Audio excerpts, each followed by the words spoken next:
Don't blame us for any side effects. You thrilled our fans throughout the postseason with a great performance. Gwynn and Chris are ready to go. And Merrill in the air to left field. Beck is back. He's on the track at the wall. Beck will watch. It's going to go. Jackson Merrill, opposite field home run. 2-0. Padres in the fourth inning as Merrill Madness makes its return to San Diego. Yeah, Padres get right with the Colorado Rockies lending quite a bit of help last night. 2-0 the final at Petco Park. It's finally a Friday. We welcome you into Gwynn and Chris. Crisello and Tony Gwynn Jr. down at Petco Park. He's getting ready for game 2 of the series tonight. And Matt Scraby alongside here in the Odyssey Palace Studios. It is a Friar Friday, which means we will have our Friar Friday guest coming up in just a little while. And it is going to be Cy Young candidate Nick Pivetta joining us today. Don't have an exact time. Padres are doing some meetings and things, but as soon as Nick gets free from that, he will be joining the show today. Tony, of course, Padres put 2 runs on the board last night. That's kind of like overkill against the Rockies. Don't really need that many. I tell you what, it didn't feel like overkill as that game was going on. I know it was tight. It was, it took a bloop and a blast, but the Rockies couldn't even get a bloop. It's pretty hard to believe, frankly, that a major league team has come to Petco Park, played 4 games this year, and has not scored a single run. I did a little deeper dive on that. They have 13 hits in the 4 games. As a team here at Petco Park, the Rockies are batting 109, and their OPS, that is slugging plus on-base percentage, is 274 in the 4 games. I've never heard of an OPS like that. Padre pitchers have struck out 46 and walked 3. So they've had them completely shut down. They'll try to do it again tonight. J.P. Sears will start for the Friars. Tanner Gordon, who's actually a pretty good rookie, will pitch for Colorado. He's had his ups and downs like a lot of rookies do. But I don't think the Padres care, what the Rockies are bringing right now, Tony. Padres care about the Padres, and they needed to get right, and they did. They got the win. Yeah, keep it coming with the whole no scoring runs. You can't, if you don't score any runs, you can't win. Yeah. So taking that all day long. I just think at this point you're taking any wins in however they come. Yeah, you're taking it. And so obviously you like to see them score more than 2 runs against the Rockies, but at the end of the day they got the win. Cubs right now aren't helping in terms of the Padres closing there, but every win you get is a win closer to a clinching spot. So keep them coming. Yeah, Cubs are ahead 6-4 in the 8th inning against Tampa Bay today. It's the only afternoon game going. Some big games around baseball tonight, including the Giants and Dodgers. I've been watching the Giants and keeping an eye on how far they are behind the Padres. And while I was doing that, I didn't realize that the Giants and the Reds have come within 1.5 games of the Mets. Yeah. Oh, yeah. So the Giants are very much in this thing all of a sudden. And, again, we're not allowed to say nice things apparently here about Bob Melvin. So I don't want to overstep my bounds. Chris lives in this weird world. You say Bob Melvin, people have a negative thing around here, and I don't quite know why they do. I mean, the guy took us to the NLCS and, away from getting to the World Series. But for some reason, I think people remember that next season when things didn't go right. And it was like everyone was happy to get Bob Melvin out of here and show him the door. But the bottom line is Tony can manage pretty well. And, San Francisco, despite trading players and basically, cashing in, are now a game and a half out of a playoff spot. So we'll be counting on the Giants tonight against the Dodgers. As far as the Padres go, let's start with Manny. I mean, it's got to be on everybody's mind. He took the extra work yesterday. That is always a step in the right direction. Yep. But he's got to have something fall in here. 9 for 69. I think this is the worst slump of his career. Somebody pointed out yesterday, Tony, that over the last 81 games, which is a long time, Manny's OPS in that time is actually under 600. So I don't think we ever question his ability. I know he never loses his confidence in himself. That's part of what makes him great. Right. But everybody has to start, any human being has to start thinking, man, I'd really like to break out of this now. Of course. I'm sure he was thinking that however many, you said 81 games. He's probably been thinking that the whole time. Yeah. Or just waiting. I just think, unfortunately, this is baseball, and he's not the first one. He won't be the last one. I just, at this point, the fact he's acknowledged it, B, has started the work to try to figure it out. You just kind of got to ride it out. I see some of the comments about him, Schulte sitting him or forcing him out. I don't know that helps. I don't either. I don't think that helps. Like, No. Are you going to take him out of the lineup and you have a better chance to win, even with him at the place that he's at? I don't see that. And so, No, I don't see taking him out. Not to mention he's not going to come out anyway. Right. And, I think I saw a comment about it. It shouldn't be his decision. You get paid that kind of money and you're going to give him the opportunity to make that decision. If they genuinely feel like he is just gassed, as many of you guys are saying out there, they'll try to convince him to have one or to take one, or they may force him to take one. But I don't think that's going to happen. I fully expect him batting third at third base tonight without when the lineups question. come out. But okay, we got that one out. But Jackson Merrill, what I see with Jackson Merrill, and I'm not a hitting coach, Tony, but what I see is as soon as I see him get a line drive to left field somewhere, I feel like that's what he's starting to get back into business. And I've seen, some line drives go that way.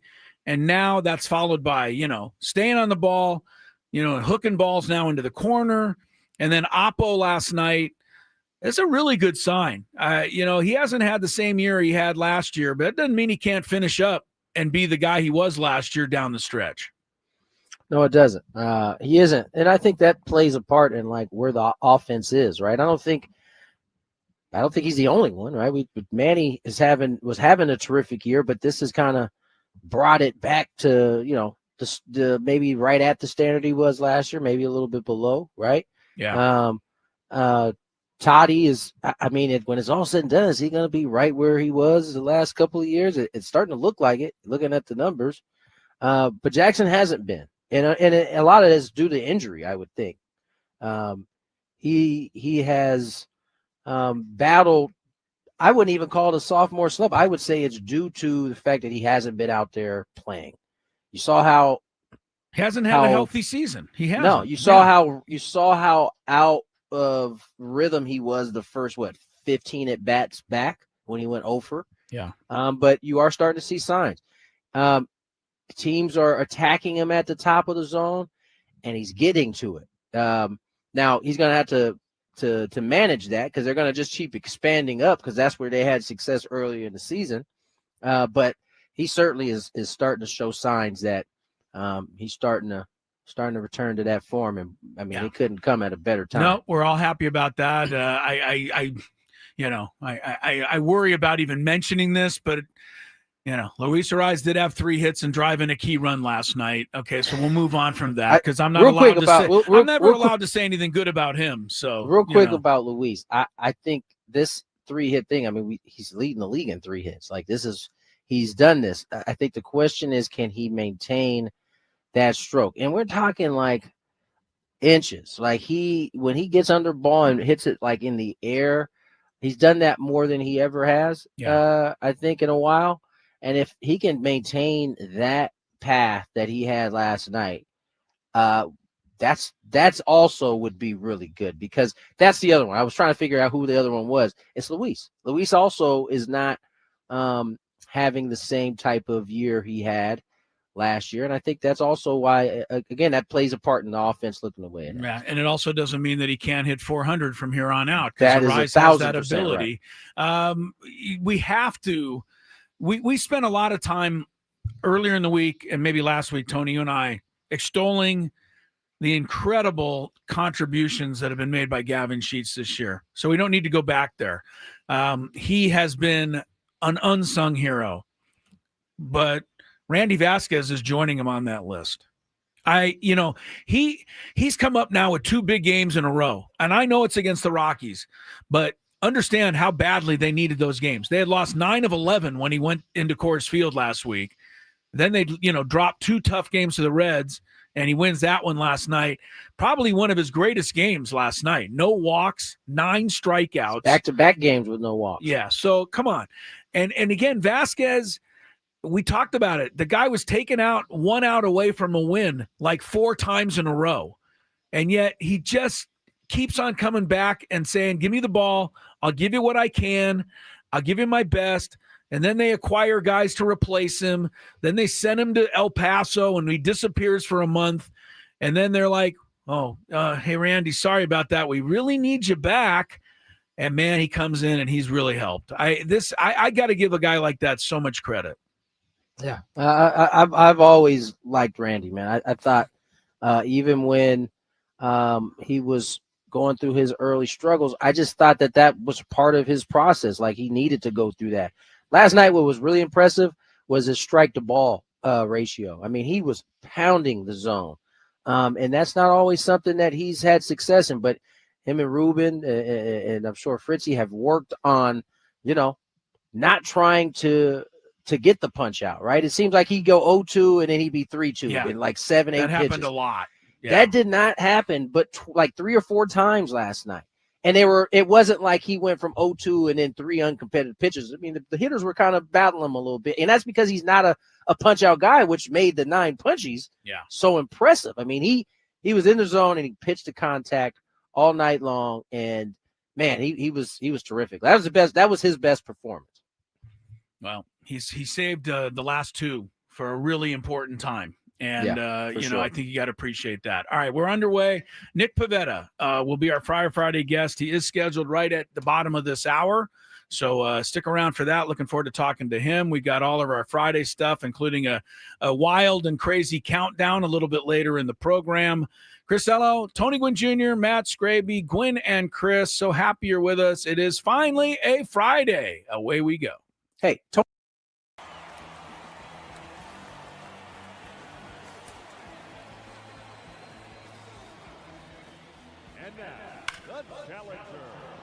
Representing the San Diego Padres, number 20, Kyle Higashioka.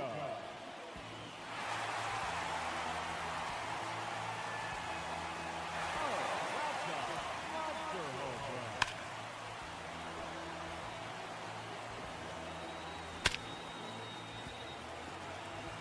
That's a home run. He's earned 30 seconds of bonus time.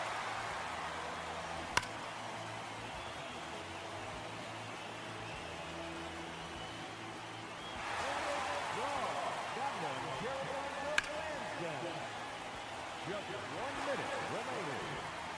4 to go now. In, out of here. That one up into the monster seat.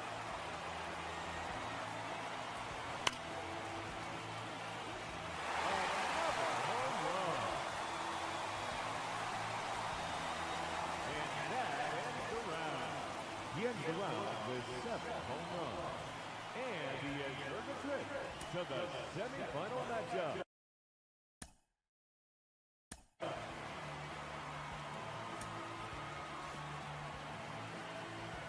Now, the challenger in this semifinal matchup, number 20, Kyle Higashioka.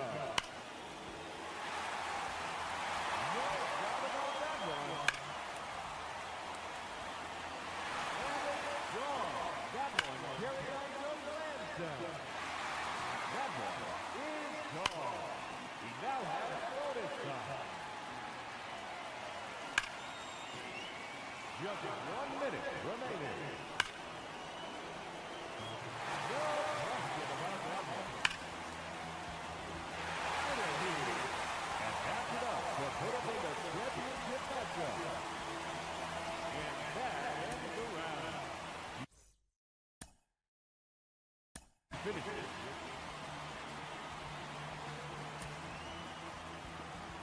Let's see what he can do. And now, the challenger in this championship round, Kyle Higashioka.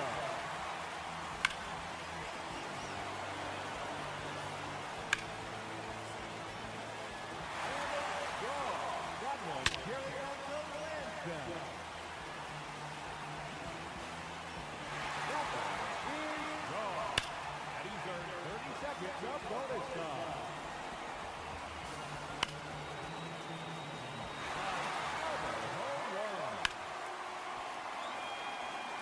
Just 1 minute remaining. That draw off the right pole. There's a home run.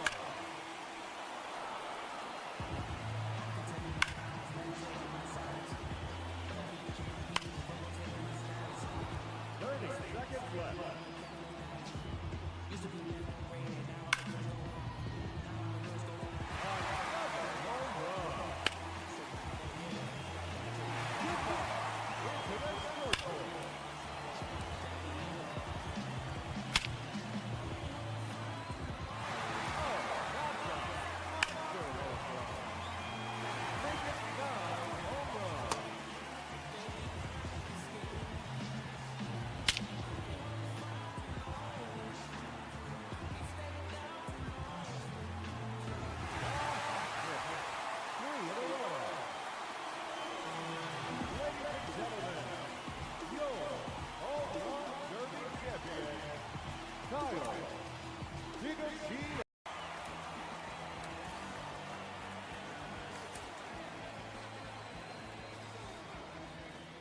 And now, the challenger, representing the San Diego Padres, number 20, Kyle Higashioka.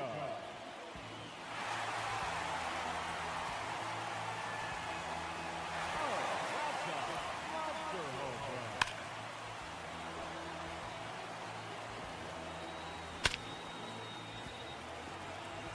That's a home run. He's earned 30 seconds of bonus time.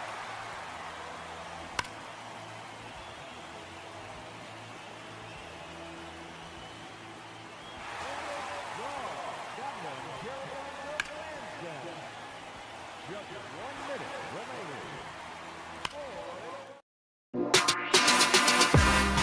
remaining. City Connect Friday. Also Friar Friday. 2:18 on the clock. Tony Gwynn Jr., Chris Ello, Matt Scraby. Nick Pivetta will join us at 2:30. So stay tuned for that. We're going to get to break here early. AJ Preller, the Padre GM, president of baseball operations, joined our good friends Ben and Woods this morning, and they peppered him with some questions. We're only going to get to one of them here because, as I said, Nick Pavetta's coming up at 2:30. We want to make sure we get to break in time.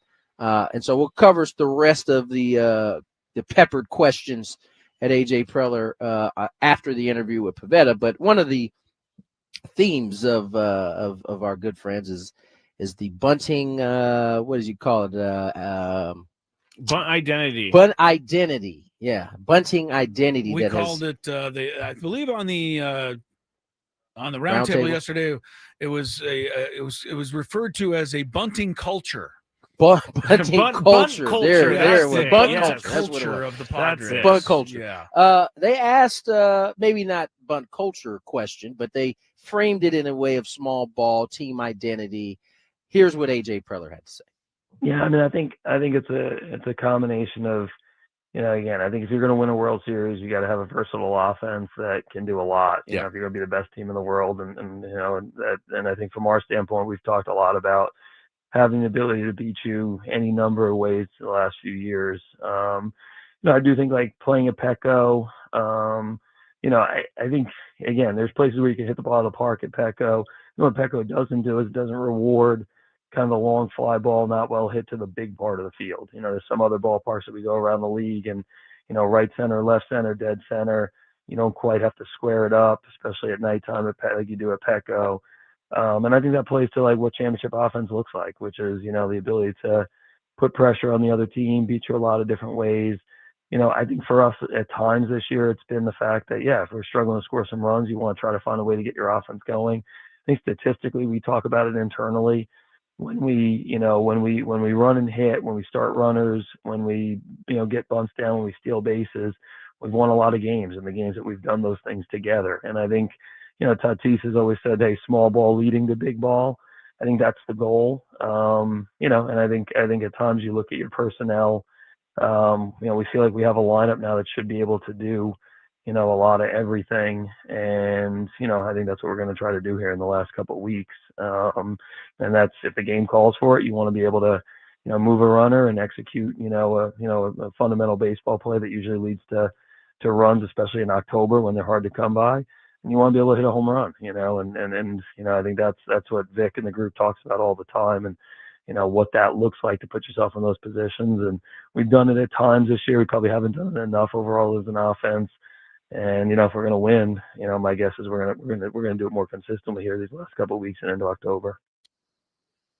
Well, there you have it. I thought he gave us a lot there. What are you talking about, AJ? You don't know ball. You don't know ball. I just hear the people out there. Hey, you can't bunt. You're wasting outs. And analytically, it's stupid. What Jackson Merrill did the other night was uncalled for. Here's the bottom line that I see. And AJ, touched on this, Tony. The St. Louis Cardinals are 28th in baseball. They have 138 home runs. The Padres are 29th. They are 9 behind them. So unless the Padres start bombing some home runs here in the last 2.5 weeks, they are going to finish second from the bottom in home runs. The only team lower is the Pirates. I don't think that's an impossible thing to overcome if you hit well situationally. Right. And what AJ said is true. When they work together, when they make productive outs, Laureano the other night in the bottom of the 9th inning, I guarantee you he lost sleep over that pop-up to first base. Oh, for sure. Because he made an out, but he didn't even get the guy to third, which is what we really needed. So, but when the Padres do that stuff, they win, and they don't need to have the home run to win. And I know everybody said it on the panel yesterday, except Scraby tried to stick up for me a little bit, but hey, I think we got to go for the 3-run homer there with Jackson Merrill. Okay, except for the Padres have only hit 9 of them all year. And I know I've been, overstating that, but to wait for the 3-run homer, the Padres will be waiting a long time because they haven't been doing that. And that's virtually what they did in the last 18 innings of the division series last year. Wait for the 3-run homer. They were trying to get that. Yeah. And it turned into nothing burgers. So yeah, I mean, I think we all knew that. It may not be what people want to hear, but no, they don't want to hear it. But that's exactly what AJ was going to say the whole time. He was going to say that a good offense can do a little bit of everything. The problem is what you said, Chris. The Padres don't have, or at least through 100 and how many games we got left? 115 more. 15 left. Isn't that crazy? 15. 100 and after 47 down. Yeah, after 147 games, unless they're about to show us something that we haven't seen through the first 147. Yeah, they're not that. And so should we just keep trying to do that even though we're not that? Is that how it's going to work and you're going to get it? Or is it more likely that they're going to have to find other ways to score runs? And I think that's exactly what they've been doing. Yeah. Scraby is signaling. And that said, you said yourself, Tony, correctly, that it probably was not a good time to bunt there. It Jackson wasn't. should swing. 100%. But we can see why the Padres have had bunting as part of their arsenal this year. Right, and that doesn't mean if he's swinging away that he's now swinging for the homer at that point. He's just doing what Jackson's been doing the whole time. Yeah. So let's get to break, though, because Scraby is on my head about it. Nick Pivetta will join us shortly on the other side. I just want to make sure we're ready for him. He's giving me the break signal like 5 minutes ago. So I look at Chris and he didn't see it, and I'm like, oh my God, he's going to go talk about something for 40 Hang on minutes. a second. I had to ask you something. Yeah, can we go to break? Yes. Let's go to break. More Gwynn Chris on the other side. Why is Macy's...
97.3 The Fan, Palomar Health. Champions of healthcare, champions for you.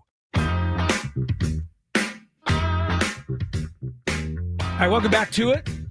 Chris Ello and Scraby here in the Odyssey Palace studios. Tony Gwynn Jr. is down at Petco Park. It is Gwynn and Chris on 97.3 The Fan. And joining us from Petco Park on our Friar Friday interview, Cy Young Award candidate, Nick Pivetta is on the program today, and we are really happy to have you on, Nick. First of all, welcome. And secondly, I'm not just saying Cy Young candidate to get on your good side. I'm saying it because I think it deserves to be mentioned, and I wonder how that sounds to you.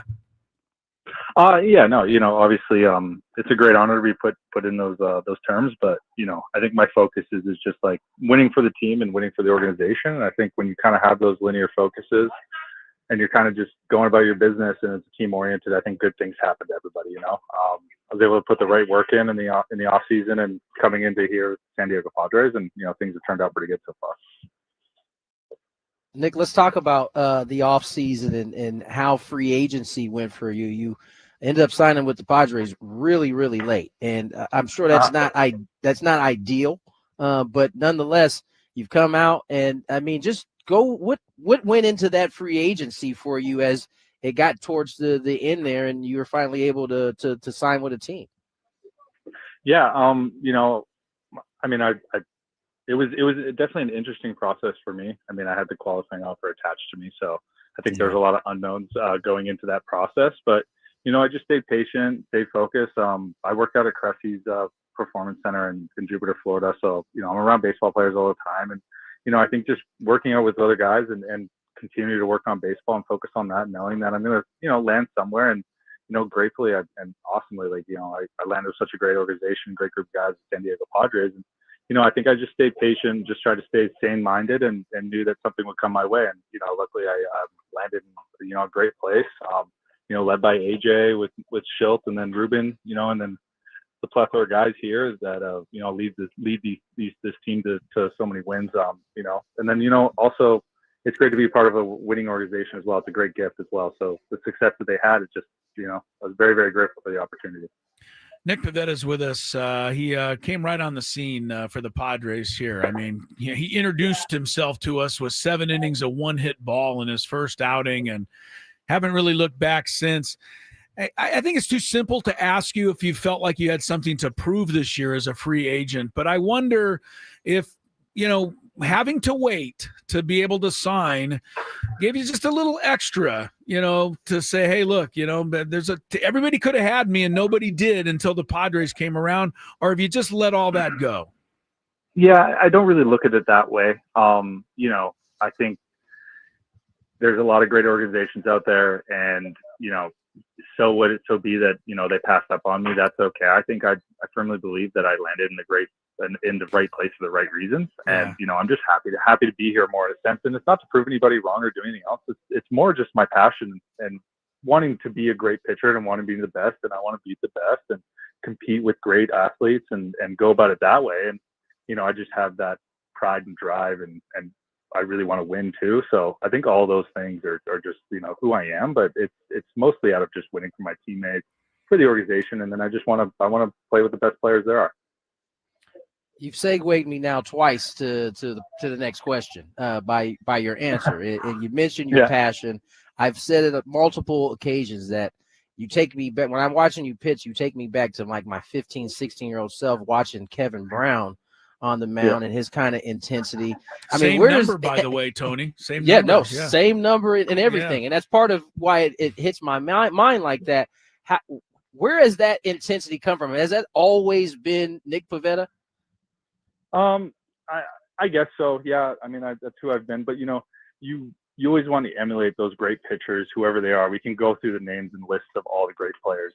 We don't have to right now, but I think you see that drive in them, and you want to be as good as them, or you want to be better than them. And it's nothing out of ego or anything else. It's just like, why am I playing this game? Well, I just want to play this game to be a great baseball player and contribute too to a team aspect, and win a World Series championship. I think those are the main goals.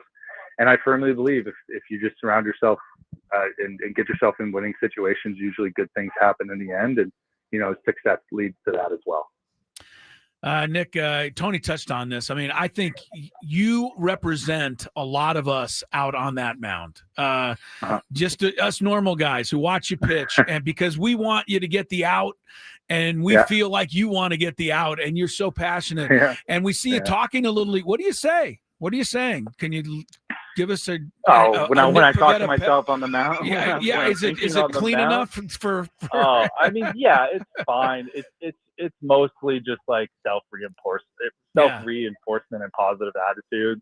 It's always like just calming the moment too. I feel like there's numerous resets in an outing, and always finding that good reset to get into that kind of that subconscious mode, that flow state, as you say, or will, when things are just kind of coming easy. And it's just kind of that kind of dance and battle and fun thing to find. But just self-talk, positive self-talk, and like just trying to keep myself very present in the moment of what's going on and making sure that I'm very present. I think being present is very important for me this year.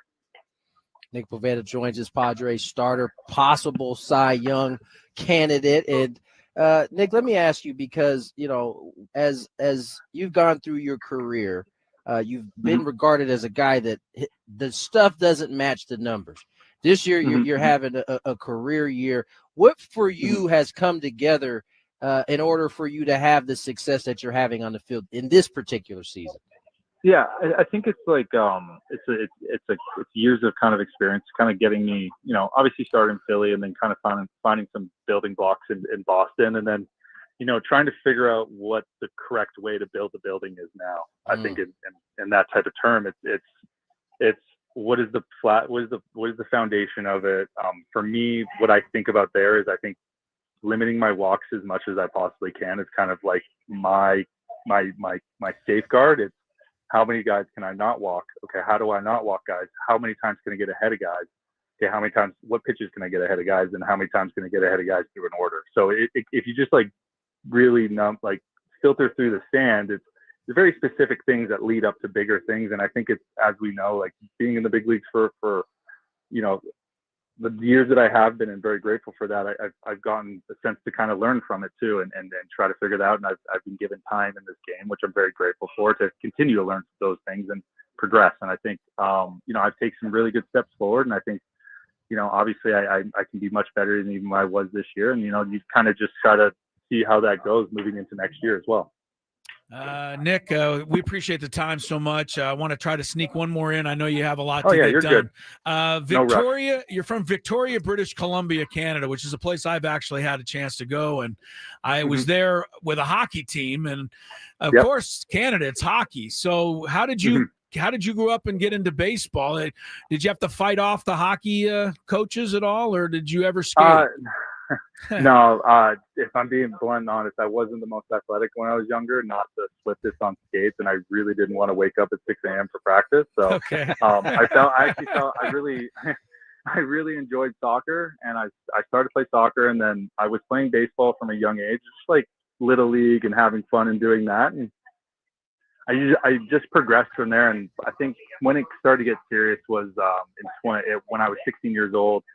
I met Greg Hamilton at a tournament in Okanagan, British Columbia, I believe, and he asked me to come be a part of the junior national team. And I think that's when things started to progress as a baseball player. I was about 16, 17, doing a lot of trips to the junior national team, going down to the Dominican Republic, and then doing going to Cuba, doing the World Junior Baseball Classic. And I think that just kind of set me on my road of, okay, this is baseball and this is what I want to do. And I'm okay at it. I'm pretty good at it. I wasn't the greatest, but I had a little bit of a drive and some talent. And I just try to figure it out step by step.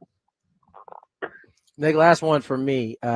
You get an opportunity to work with Ruben Niebla. He's regarded as one of the best. What is it for you that makes him a good pitching coach? I mean, that's a really good question. I don't think there's really one thing. I think there's a number of things, but I think it's the way that he communicates to the players, the freeness that we have as players to kind of be ourselves and be creative and have fun. But then when we get into game time, it's what pitches can we throw? How are we going to execute our pitches? What homework are we going to do so he keeps you in line, but then also when you get into a bullpen setting, it's very creative, it's very fun, and there's just that willingness to kind of tinker with certain things, and then also the knowledge to just kind of keep things where they need to be at times as well. So I think it's just his communication overall is really good, but his just baseball knowledge, the amount that he cares about the individuals, the amount that he's learned from all of his past experiences and the way he's been able to communicate that to players is very, very sound. Nick, you're having such a great interview here. I got to ask about the nose. You're fine. I'm not in a all rush right, at all. Good. Well, I know that we kind of talk the Padre, folks that have tried to keep us at a certain time, and we try to, go along with that. Yeah, you're good. But don't worry about that. The nose to toes curveball. I love this. We love watching it. I'm sure you enjoy throwing it. I know they don't like trying to hit it. Where do you give? Where do you go with some credit for that? Was it an early coach? Just something you're able to get the spin rate, or what? Yeah. So when I first made the big leagues, my pitching coach Bob McClure was there, and Aaron Nola had the same grip, and Aaron Nola just threw his curveball, and he said, "Why don't you throw this?" And I said, "Okay." So I just started to throw it. It worked with my arm angle. It wasn't really good earlier on, but then as I continued to throw it into 2018, it kind of progressed more and more. And I think through 2019 and 2020 kind of tilted as I did. But as I continued to move and figure out, as the Rapsodos came along and kind of figure out the numbers of it, how it works, why it works, the information behind tunneling and all of that, it kind of gives you more of a creative and like a third person view at it. So then I was able to kind of mess with it, do certain things with it, but then perfect it. And then after that, it's all about throwing strikes with it. So I have really good command with it, probably the best I've had in my career this year. So that's why it's kind of been a staple a little bit more for me now. And then obviously with the sweeper, it's taken a lot of, it's also helped that pitch get better as well. Nick, really enjoyed it. Thank you so much for the time. Yeah, no problem. Appreciate I appreciate you guys having me on. All right, Pleasure. sir. Always Best of luck the rest of the way. Can't wait to see you back on the hill. Yeah, I'll see you guys soon. Okay, take care. Very good. Nick Pivetta right there. Fantastic. Yeah, really fun. I had a bunch more questions, and if he would have kept saying it's okay, I probably would have kept asking them. But I was like, let's just keep him on for a half hour. I was going to say we might be up at game time if because I really had some fun stuff, and that's a surprise. I didn't really. I knew he was Canadian. I didn't know Victoria, British Columbia, because I have been there. That's you have to ride a. That's where my mother-in-law lives. Really? Yeah, on the island right now? Yeah. Okay, so you got to ride the ferry to get over to Victoria. Like, it's not even part of the mainland, and it's kind of just away from everything. And I would just think baseball would be an interesting thing to pick up growing up on Victoria, British Columbia Island. It just surprised me because they make you play hockey in Canada. Hey, listen, the saying always says, if you can play, they will find you. Right. Yeah. And I like what he said. He goes, he didn't say this, but he goes, I'm a little dorky on skates. So he's tall. Yeah, he's 6'5". Bambi. So the skates thing didn't work for him, and he found something else. I think he made the right choice. I think so. He's a Valentine's Day baby, by the way. And but with that background, man, he is a bulldog on the mound. And I loved his answer about he clearly acknowledged that he looks at those type of guys, whether it be Kevin Brown or whoever it was. Yeah. And he wants to be that same type of dude. Yeah. I love it. That was my favorite. Like I mean, I love the funniest part about last night's game that he pitched in was when the pitch comm wasn't working. My man Freddie came out, the bad boy. Freddie came out, and you could tell he was hesitant. He didn't want to get too close. He was like handing it off and like sliding over to the backside. He did do this thing where he was like, "I just can't hear." He has this way about Chad him. Fairchild tried to come out there, and he was like, "No, don't come out. We'll figure it out. Leave it. I got it. Yeah, don't come out." No, I'm going to shake this thing until it works. Nick Pivetta has been my favorite this year just because I love pitchers that have conversations with themselves because they're a little out there just like me. There was one point he threw a pitch that it was ball four, and it might have been just a ball, and he was pissed. Freddie Fermin went to throw the ball, and he just had his back. He walked all the way, like halfway between the mound and second, with his back turned, and was like he was clearly having a conversation with himself. And then he turned it around, and then Freddie was finally able to throw the ball. Freddie sat there for it felt like 30 seconds waiting to throw this baseball. Didn't Nick Pivetta? I mean, along with the good pitching and getting off to a start and winning all these games, to me, his first real arrival on the scene was in that Giants game early in the year when they were stealing the signs, and he looked back at the guy. And then got the guy, struck out. I think it was Yastrzemski, struck him out, and then basically followed Bailey back to the dugout and just said, I don't know what he said, but it's probably something along the line, you guys do whatever you want back there. I got you. And he was so geeked up, but I thought that's the kind of guy I want representing my club. You're not going to get away with that stuff with me. And I so that's the kind of guy we want. And he's been great this year. Pivetta, I didn't get into I had all that stuff lined up here. I hope I'm starting to hate Paul Skeens again. And, it's not Paul Skeens' fault. We've heard nothing but good things about what a good guy Paul Skeens is. But, it was his brilliance. He could be standing in the way of another Cy Young. Yes, he took away Jackson Merrill's rookie thing last year. And it's hard to argue against him this year, but, Pivetta certainly deserves to be in that conversation. And for sure, it looks like Skeens is probably going to win, and that's, the way it's going to go. And hopefully Pivetta ends up with something better than at least this year. Paul Skeens deserves the award. Last year, Jackson Merrill deserved the award. So yeah, well, that's what So apparently nobody else agreed with you because Paul Skeens won the award. Yes, he did, Chris. Yes, he did. I'm sorry to say. But I was watching some highlights of him the other day, and I was like, man, these guys can't even touch what he's throwing at them. That curveball is big, Tony. Who was the biggest breaking? Did you face Blyleven at all, or Kershaw? No, who would it be? The biggest breaking ball from when I was playing, I was telling Jesse this maybe a couple months ago, Jason Isringhausen. Oh, Isringhausen. Isringhausen. I thought he was a flamethrower. Well, he started off as a flamethrower. Then he went to the bullpen, and he had a hammer, yak, yak. Yak, yak. The double yak. Like yak here, yak there. Yeah. Pivetta's is good, though, right? I mean, you'd have to rank it up there. Pivetta, that's what it reminds me of Jason's, honestly. Like, it's that big. It doesn't have, as a hitter, you're looking for that hump. If a pitcher throws you a curveball and that ball pops out of his hand, you see it immediately. But the thing about a guy like Isringhausen and Pivetta, they don't have that hump. It comes out of the hand and it's just got crazy spin, and it's disgusting. It's got to be hard to hit. One last little bio note on Pivetta for those who, kind of being introduced to him like we are. After he grew up in Victoria, British Columbia, and got into the baseball and ended up on a bit of a national team, Tony, he ended up from there at New Mexico Junior College.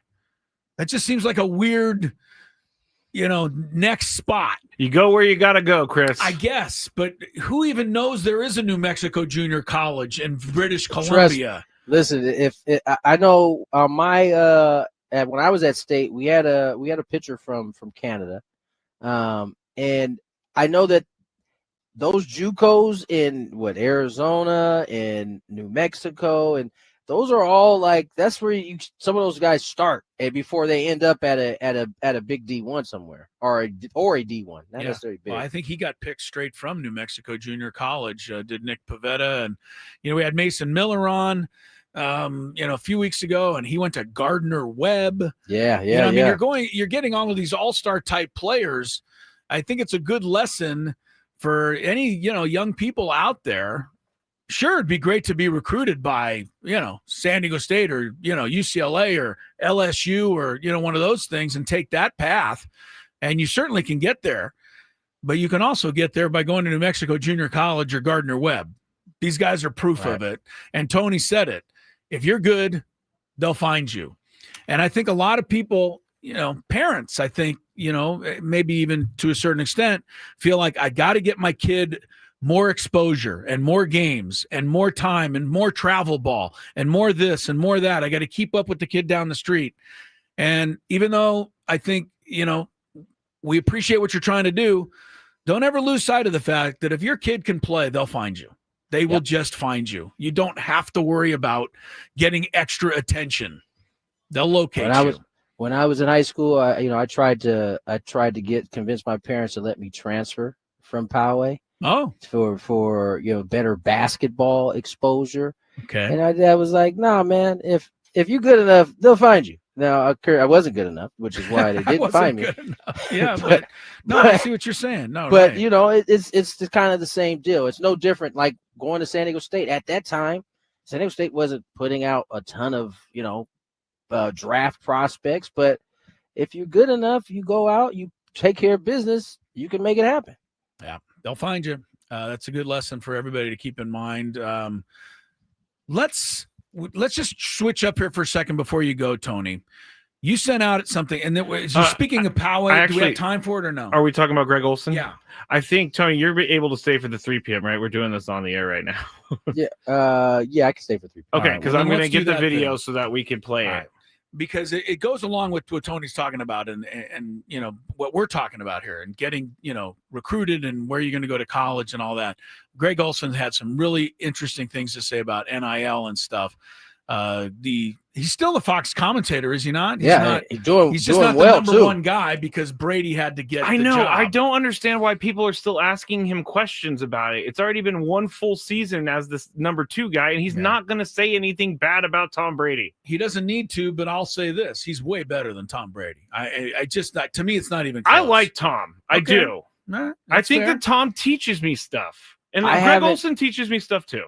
I haven't locked in yet on Tom like that. I'm telling you, last year, sat down and just listen to him. I mean, I can't remember it last year, honestly. The few times I did. Last year he did this. He was on a 49ers game, and they were talking about on the last drive, you take how many yards you need to go, and you divide it by how many seconds you have left, and that's how many plays you got. And I was like, that's interesting. Tom Brady's telling me how to formulate a game-winning drive. I think that's interesting. That is interesting. Chris is not interested at all. He's not interested at all. Chris doesn't seem all that interested. Mike says Brady sounds condescending. I don't get that. I agree with you, Mike. He sounds like he's talking down to us. This is a lifelong Dolphins fan who's had his team beat by Tom Brady a million times. Not at all, because I appreciate the greatness of Tom Brady as much as almost anyone. And I watched him in all those Super Bowls, and I rooted for him in most of them. So that's actually not true. I think that's actually not true. I mean, I'd give it to you if it was, but it's not. Greg Camarillo said Tom Brady not ruined his career, but made his career tough because he never could get the division because the Patriots won every year. Let's be honest. The Miami Dolphins weren't winning the division anyway. No, they did go 1-15. even if the Patriots sucked.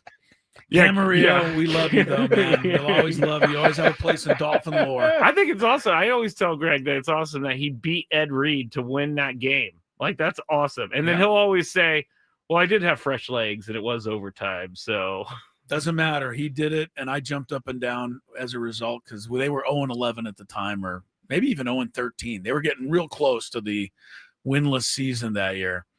All right, we'll get to Greg Olsen and some of his comments about the NIL stuff. Gives us a second to touch on the football last night, Tony. Green Bay looks like the real deal to me. It's only 2 games, but they dominated the Lions, a really good team, and they dominated the Commanders, a really good team.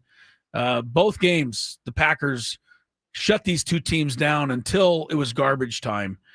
That's just, to me, not easy to do. And I think Green Bay looks really the part, even though it's too early to crown them. I'm telling you, Jerry has really stepped in it this time. This is only going to get worse. Oh, Jerry Jones, yeah. Yeah, the ultimate can only be that they face off against one another in the playoffs. I don't think the Cowboys are going to make it, unfortunately. But yeah. I mean, you might be right. I think the Cowboys are actually better than I thought they would be. But it's clear that that defense is playing with a different swag. Even if Parsons isn't necessarily like having the physical impact, they're playing like they know they have a pass rusher back there that is going to limit the amount of time a quarterback has to get rid of it. And then the offense is, I think, I've always thought since maybe Love's first year that he's going to be good. He's going to be all right one way or other. It may not look as pretty as Aaron Rodgers was looking at the early stages, but he just looks like he's going to be all right. Did you see that thing real quick? Each quarterback in the Packers won their Super Bowl when they were 27, and Jordan Love is 27. So Bart Starr won, he was 27. Brett Favre won, he was 27. Aaron Rodgers won, 27. Jordan Love is 27 this year. Well, if they played the Super Bowl next week, I would pick the Packers. Me too. They look amazing. They really do. I saw something incredible early, about the Packers. I'll explain it on the other side in terms of their uniforms. I don't know if you guys saw this. It was pretty cool. The winter uniforms in September. Do I sound too nerdy if I say they were lit? I thought I would. We'll let everybody sit with that. I thought I would. Coming up on hour number 2.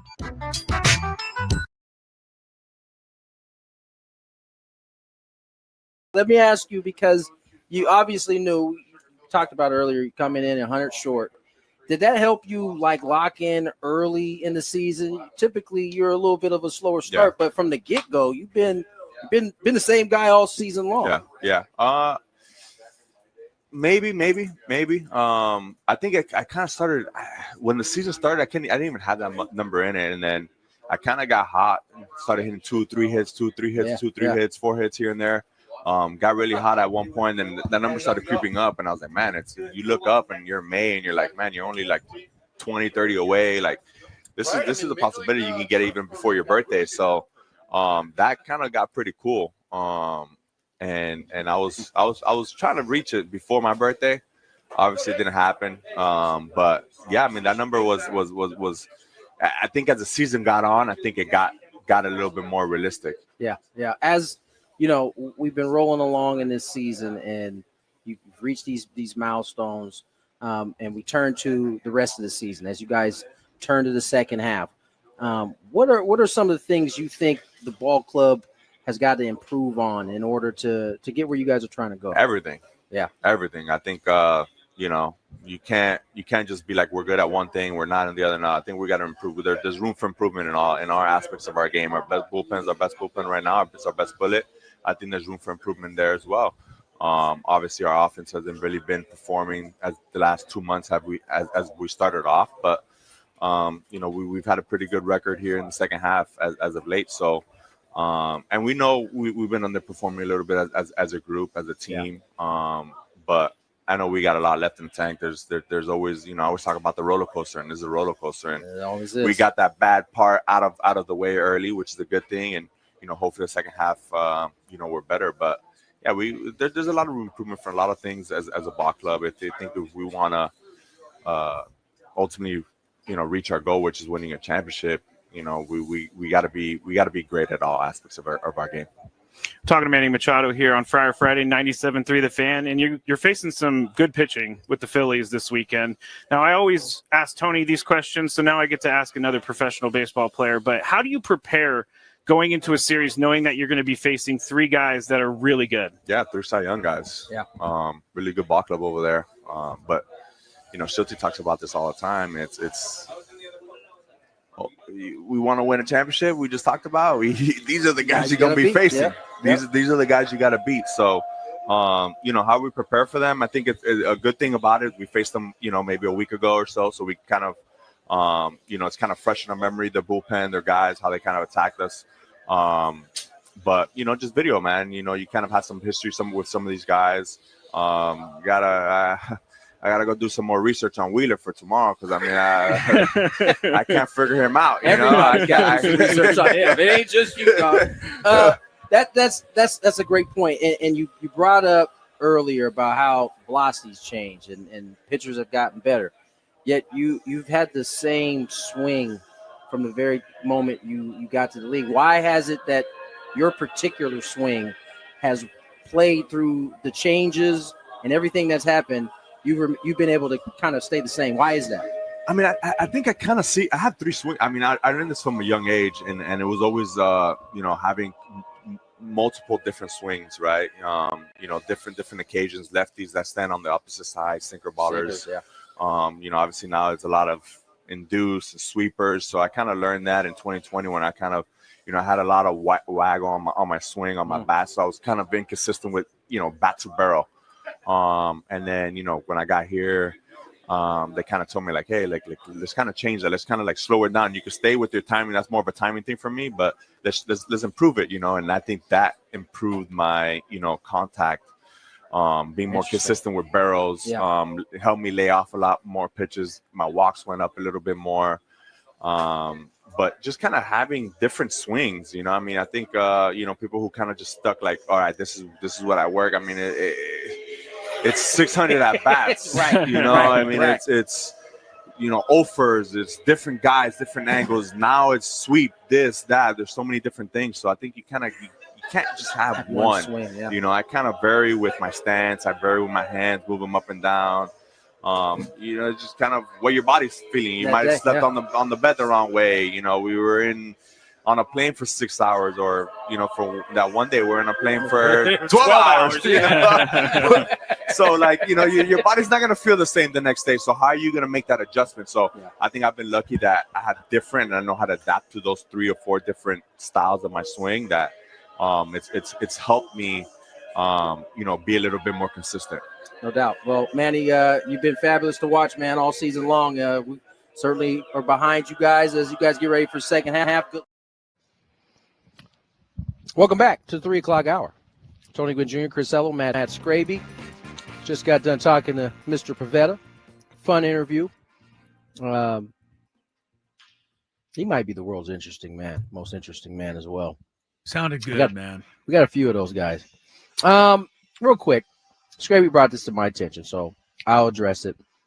For all you investigators out there, Mudcat is just off for the week. This has been planned since January. Nothing nefarious is going on.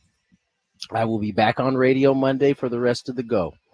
So, bada bing, I've filled my TV duties for the year after Sunday. You've done a good TV job, by the way, my Thank friend. you, sir. And I know it's an adjustment because you I'll do tell you radio what. all year and you got to explain things totally different on television. Or not explain things. Oh, right, yeah, Because it's the there TV in is front of you. The yeah. TV is there. I have found myself like dog tired after these games. It's just like it's more mentally taxing on the TV side. Really? There's a production. You got to do your spiel before the pregame, and then during the game, you're trying not to. question. At least me, trying not to step on to Don. I got to let Don do his thing. No, TV is way more. It's way more mentally taxing. Yeah, you're on camera the whole lot. Radio, it's all you, man. You're theater of the mind. You're the whole show. See, I would think it was different. There's so many other things. Just because you have to explain everything in radio, so you're trying to get more in. Because on TV, like you said, you can let the picture do the storytelling, and you could talk about something else. Yeah, I mean that's the mechanics of it, which is fine. But what Chris is talking about, like knowing you're on TV, you just have to be far more aware. Like you can't necessarily have your face scrunched up at a certain people will pick apart everything nowadays. So like you just got to kind of you're like constantly on. That is true. My face would tell way too many stories. Right. People will, we got facial readers, we got body language readers out there. So you just got to be aware of all of that now. When I did TV for the hockey, because we used to do a lot of games on TV for the Gulls back in that time, calling the game was like the easy part. But, taping the pre-recorded open, right, doing the pre-recorded halftime interview, that used to stress me out. Once I was done with that, then I'd loosen my tie and I go, oh, now I just announced the game. Now I got that. To Chris's point, like every day on TV, we have we pre-record our thing. Sometimes we pre-record, sometimes it's live. Yeah. Like yesterday for 9/11, when you got a national anthem that's gonna play a little bit different or a little bit earlier, we got to go live. So yesterday was live. But even when it's live, before that, there's elements where we got to sit down and we go through all of those little graphics they show throughout the game, the statistics they show throughout the game.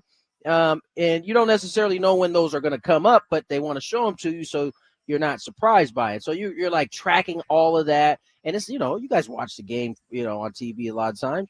It's not just like 2 or 3 graphics. There's like a graphic for almost every inning or 2 that we got, plus the statistics that go along with it. Yeah. And so it's just a lot. And so when I get home, the last I've been doing this all week. Since Monday I get home, I probably was good the first 2 days. Wednesday, dog tired. Thursday, dog tired. So not only that, he's got to hold up Don Orsillo. Prop up right. Don Orsillo. I'm riding. Hey, what? Okay, so actually, right. He is such a pro's pro. I mean, it's like got to be for him. It probably makes it look so easy, but it's almost annoying. He's done so many of those. Tony, what happened the other night? Someone asked me this, and I completely forgot. But Don has his 3. If they strike out the side, Don has this whole thing, and I guess maybe you were supposed to be yelling something in the background, like "Do it, Donnie!" I did. I did my best Mudcat. Okay. Thing. I didn't hear you, but I was like, I think Tony's supposed to be yelling. It happened like it happened the last time I did TV with him, but I was like not gonna do it. I was just like, nah, I'm not messing with that. But they convinced me. They convinced me to do it this time. Yes, I know. As striking out the side, they'll give the video. Say it, Donnie. Say it, Donnie. It'll be Tyler Freeman, Ezekiel Tovar, so and so, all down by way of the K. There you go. Yeah, right. And Jesse says, "Encaps it with a K." I like that. Got their little touch, I like it, man. They got their touch. All right, Greg Olsen had a good. Sorry. Thing. And you take us through this, Tony. You kind of gave us. I saw it as I was in one of my scrolling modes at that point, and I thought it was really good because it was something I hadn't heard in terms of how he thought college football in this particular case can go, and it had to pertain to NIL and transfers. It was very interesting. Take a listen. I think the toothpaste's out of the tube right now. I don't know how we put it back. I think the simplest answer that would at least buy everybody a little time to just reorganize themselves would be you can have NIL or you can have the transfer portal. You can't have both. The second you take $1, you're at that school for 4 years, whether you like it or not, whether you ever play. If you want to be able to transfer, you can't take the money.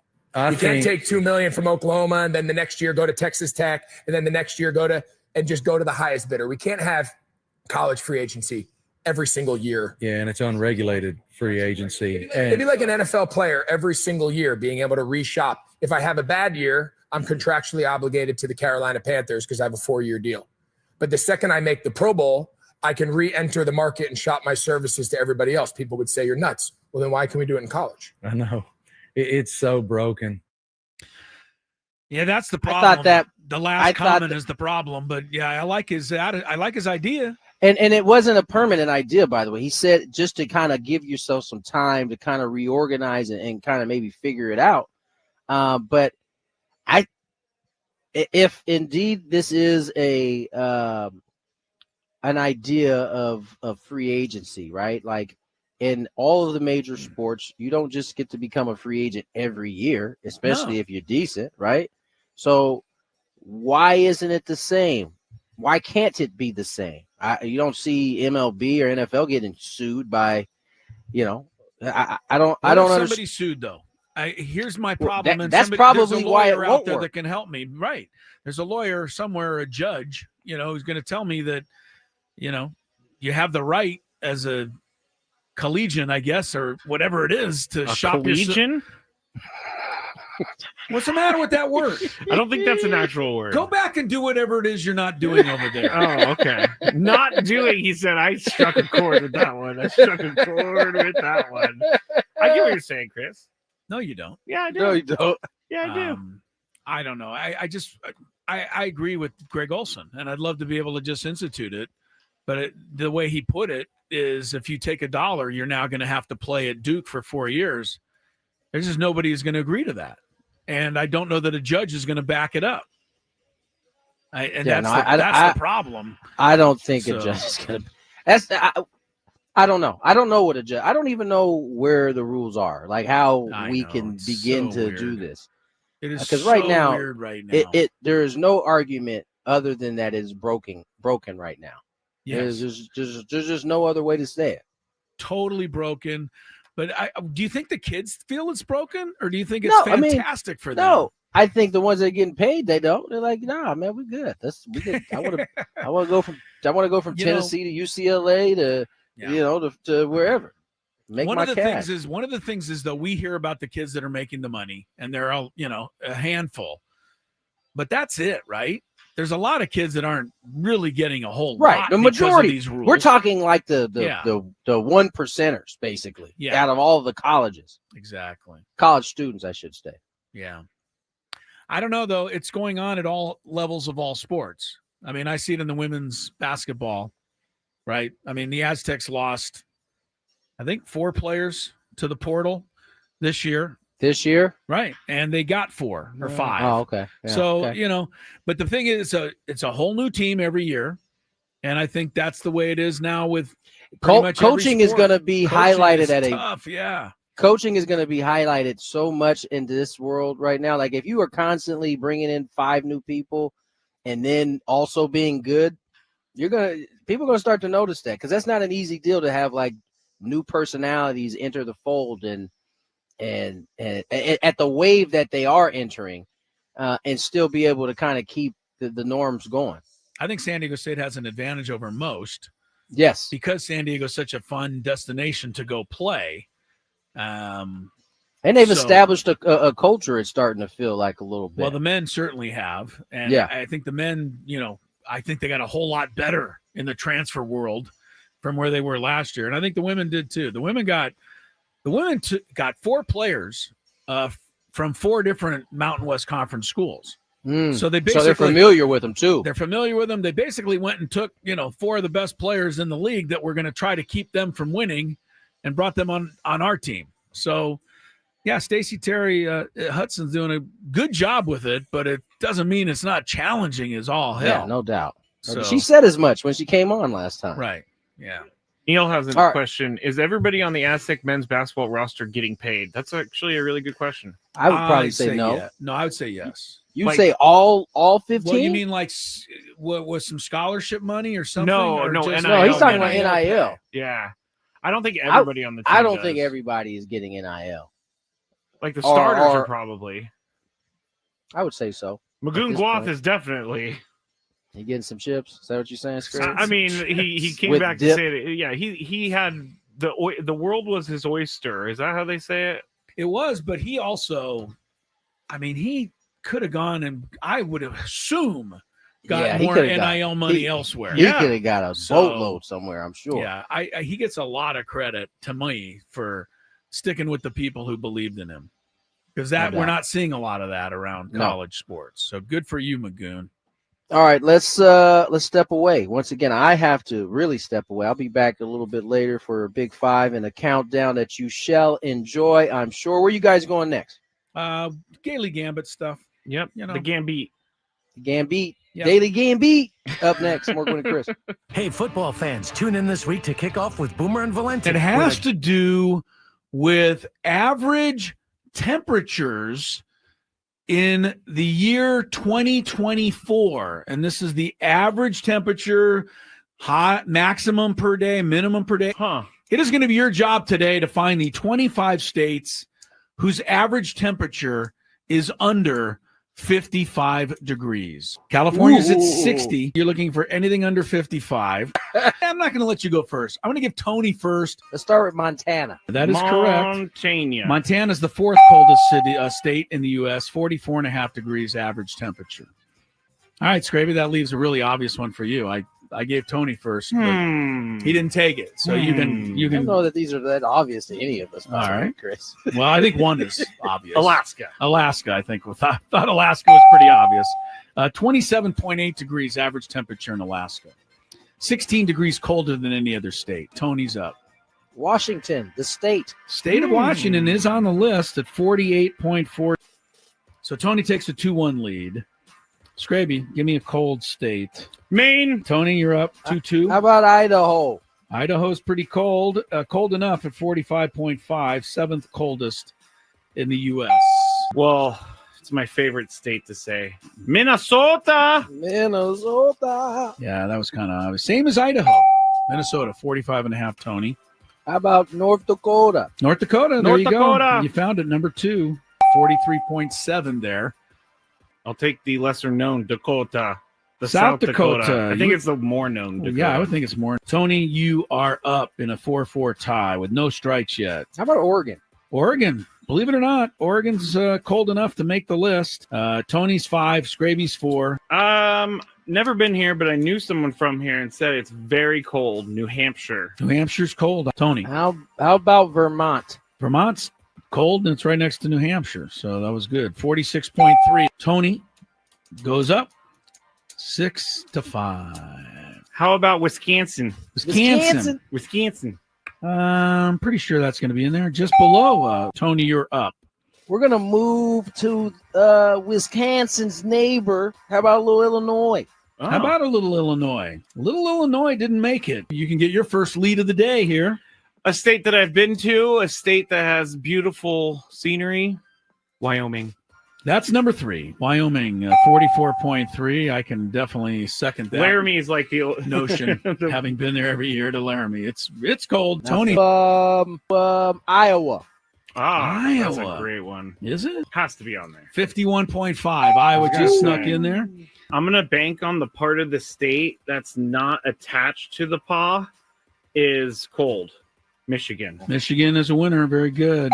The Upper Peninsula you're referring to. The pod. How about Utah? Utah, Salt Lake City and company. Yep, Park it's City. cold there. Yeah. 51.2. That is correct. Tony hits it. 8-8. The only difference is Tony's got a strike. Nueva York. Nueva York. New York for Chris. It does get cold there in New York. 49 degrees average temperature in New York is Tony. Connecticut. Connecticut. What about Ohio? You ready to come up with an answer, Scraby? Ohio. Too hot. I Too know. hot. I was thinking that because it's next to Illinois, but I live Too there hot. and it snowed. Is that what you want, Ohio? Yeah. 54.9. Oh! It's the last one on there. Scraby goes up 10-9. How about a little Pennsylvania? Pennsylvania. Yeah. Frigid old Pennsylvania. Frigid old Pennsylvania. Home of Philadelphia, Pittsburgh, Harrisburg. And cold enough at 52.1 to make the list. Pennsylvania, baby. 10-10. Massachusetts? It has not been said. Doesn't mean it's correct, but it is. 51.2. Scraby hits a bell. Massachusetts. 11-10. Tony, you're up. Oh, man, this is hard. There are 4 left. Cold. How about Indiana? Oh. Indiana. No, Tony. Oh! That's a strike. 55.2. Indiana just over by 0.2. Some of the cold spots in the country are in the plains. Nebraska. Nebraska. Yeah. Lincoln. That's all I got on Nebraska. Scraby's doing okay. That's correct. Wow! 52 degrees. Colorado. Colorado. Scraby for the win.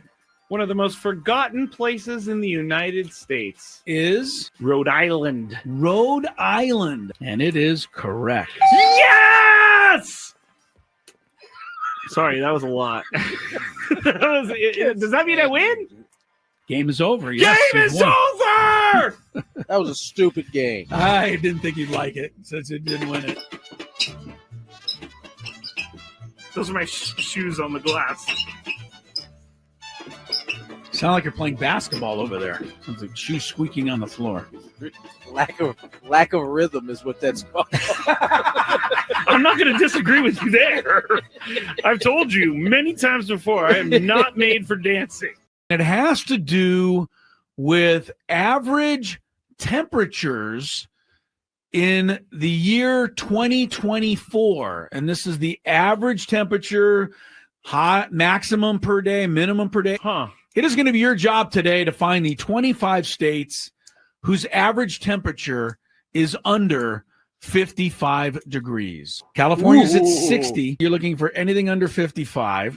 I'm not going to let you go first. I'm going to give Tony first. Let's start with Montana. That is correct. Montana. Montana's the fourth coldest state in the U.S., 44.5 degrees average temperature. All right, Scraby, that leaves a really obvious one for you. I gave Tony first, but he didn't take it. So you can. I don't know that these are that obvious to any of us. All right, Chris. Well, I think one is obvious. Alaska, I think. I thought Alaska was pretty obvious. 27.8 degrees average temperature in Alaska. 16 degrees colder than any other state. Tony's up. Washington, the state. State of Washington is on the list at 48.4. So Tony takes a 2-1 lead.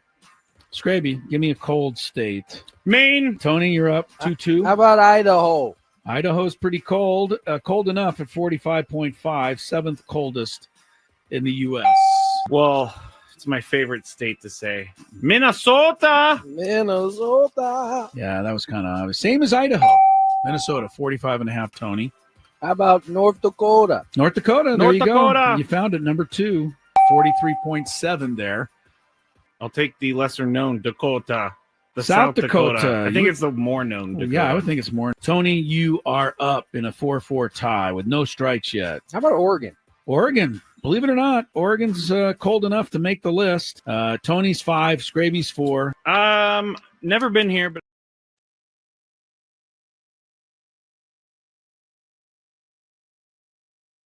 All right, we're back. I know I told you guys I was leaving, you're but back. We're both back. Sorry. Yeah. I don't know Sorry. whose turn it was, so.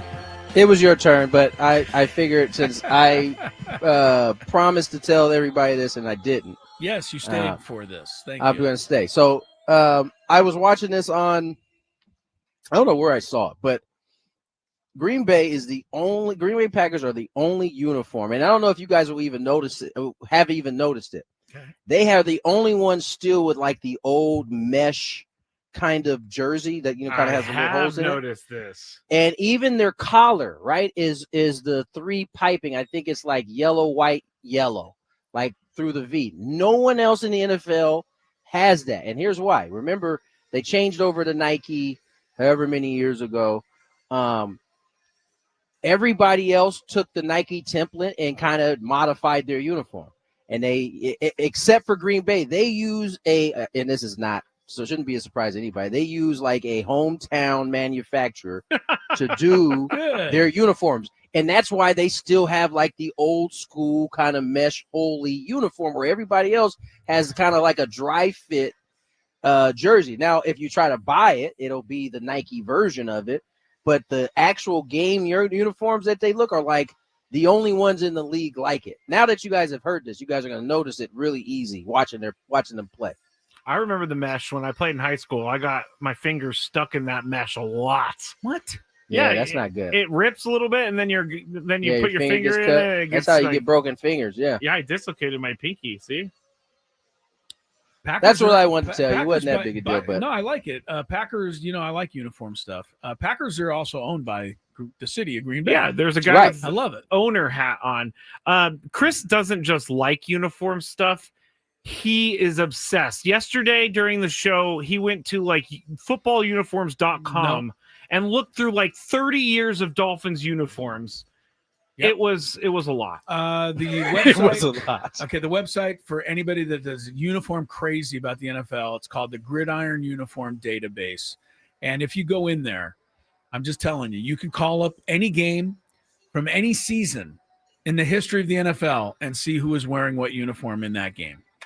I'm just saying. It is wild. Crazy. But that Chris was like, wild. Did you know in 1978 the Dolphins wore aqua for the first time? Actually, 1971 in Denver. First time they wore aqua on the there road. you go. I wasn't listening, apparently. All right. Thank you, Tony. All right, Tony. All right, fellas. Have a good weekend. We'll catch you a little later. Well, I'll see you in a little bit, actually. Yeah, we'll see you in a little bit. All right, let's get to the Daily Gambito, as you guys call it. Do you like money? I think about money a lot. Do you like money without doing anything? Winning. Do you want to make money while watching sports? I think Washington is immortal luck. Washington! Woohoo! If you answered yes, this is your segment. Just don't blame us when you lose. Nothing is ever your fault. It's your game. Take it. Gwynn and Chris go through the top bets of the day in The Daily Gambit on 97.3 The Fan. Daily Gambit is our daily sports betting segment here on Gwynn and Chris. Please, everybody, gamble responsibly. Quick roster update for the Padres before we get into this, but they have recalled JP Sears from AAA El Paso. They have placed David Morgan on the 15-day IL with right shoulder inflammation, retroactive to September 9th, and Sears obviously is going to be the starter tonight. I haven't seen Morgan for a few days. I was wondering why. No lineup yet either. By the way, if you go to the Gridiron Uniform Database website, if you go there, I call your attention to Week 5 of the 1964 NFL season. Yes, 1964. Week 5, the only time in NFL history, both teams ran out onto the field, the Lions and the Vikings that day, both wearing their white road uniforms. They didn't communicate properly before the game. That is really funny. I love that. I gotta say, and it's documented there in the on the database website. All right, last night I was 3-4. You were 4-3. So you picked up a little finally. ground. I did win the one bet where I went with Stephen Kolek to pitch more innings than the Yankees' Cam Schlittler. Yes, thank you. Kolek won that, but you ended up beating me for the night. So I'm 15-12. You're 11-16. I'm working my way back. You got a chance to get back to the 500 mark. All right, here's my favorite one of the day right off the bat. Colorado Rockies themselves over under 1.5 runs scored tonight. 1.5. I mean, they haven't scored at Petco this year. They haven't scored at Petco this year. Would you bet on them to score at least 2 tonight against the Padres? You got to think that it's going to. You got to think that it's going to happen at some somebody's point. got to hit one fly ball somewhere and it drops in. But I hate to do this to JP Sears, but you're going to say yes. 1.5 runs. That's it. They just need 2 to win the bet. Under. I think they score. I'm going to go over. You're going over. Yeah. All right. I'll stay under. Why not? Let's say the Padres shut them out for a 5th straight time.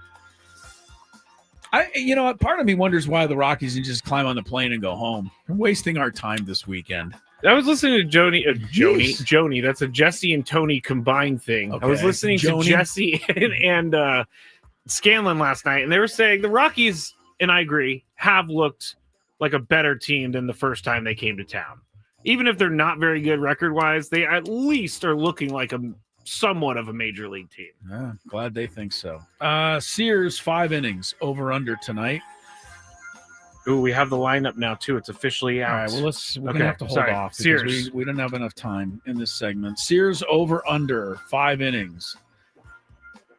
I'll go over. Hopefully those fly balls will die on the warning track like they usually do at Petco. Yeah, I'll go over as well. Okay, Walker Buehler makes his Phillies debut tonight. Wow. Yes, well, he's in the Big 5 against Kansas City. 3.5 strikeouts for Mr. Tight Pants. Mr. Tight Pants. I never noticed that until you guys brought it up, and then every time I watch him pitch now, it kind of bugs me. Cut those things off of him. I know. 3.5 strikeouts. I'm going to say over for Buehler. Buehler.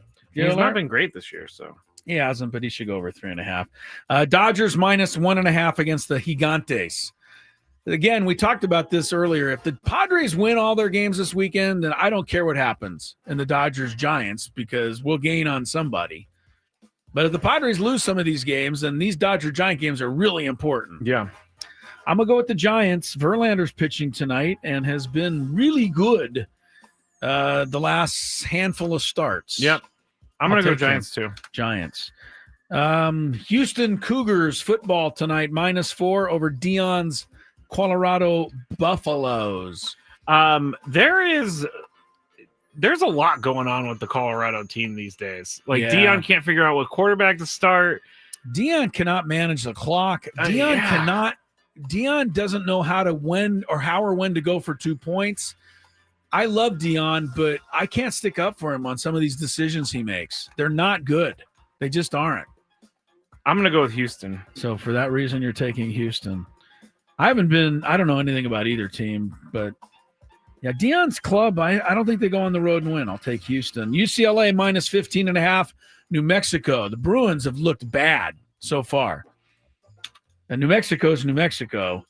I'll take UCLA to get well tonight. They're at home. Okay, at the they're Rose home. Bowl. 40. I will go. Sorry. Yeah, I'll go with UCLA. I'm sorry, too. I jumped the gun there.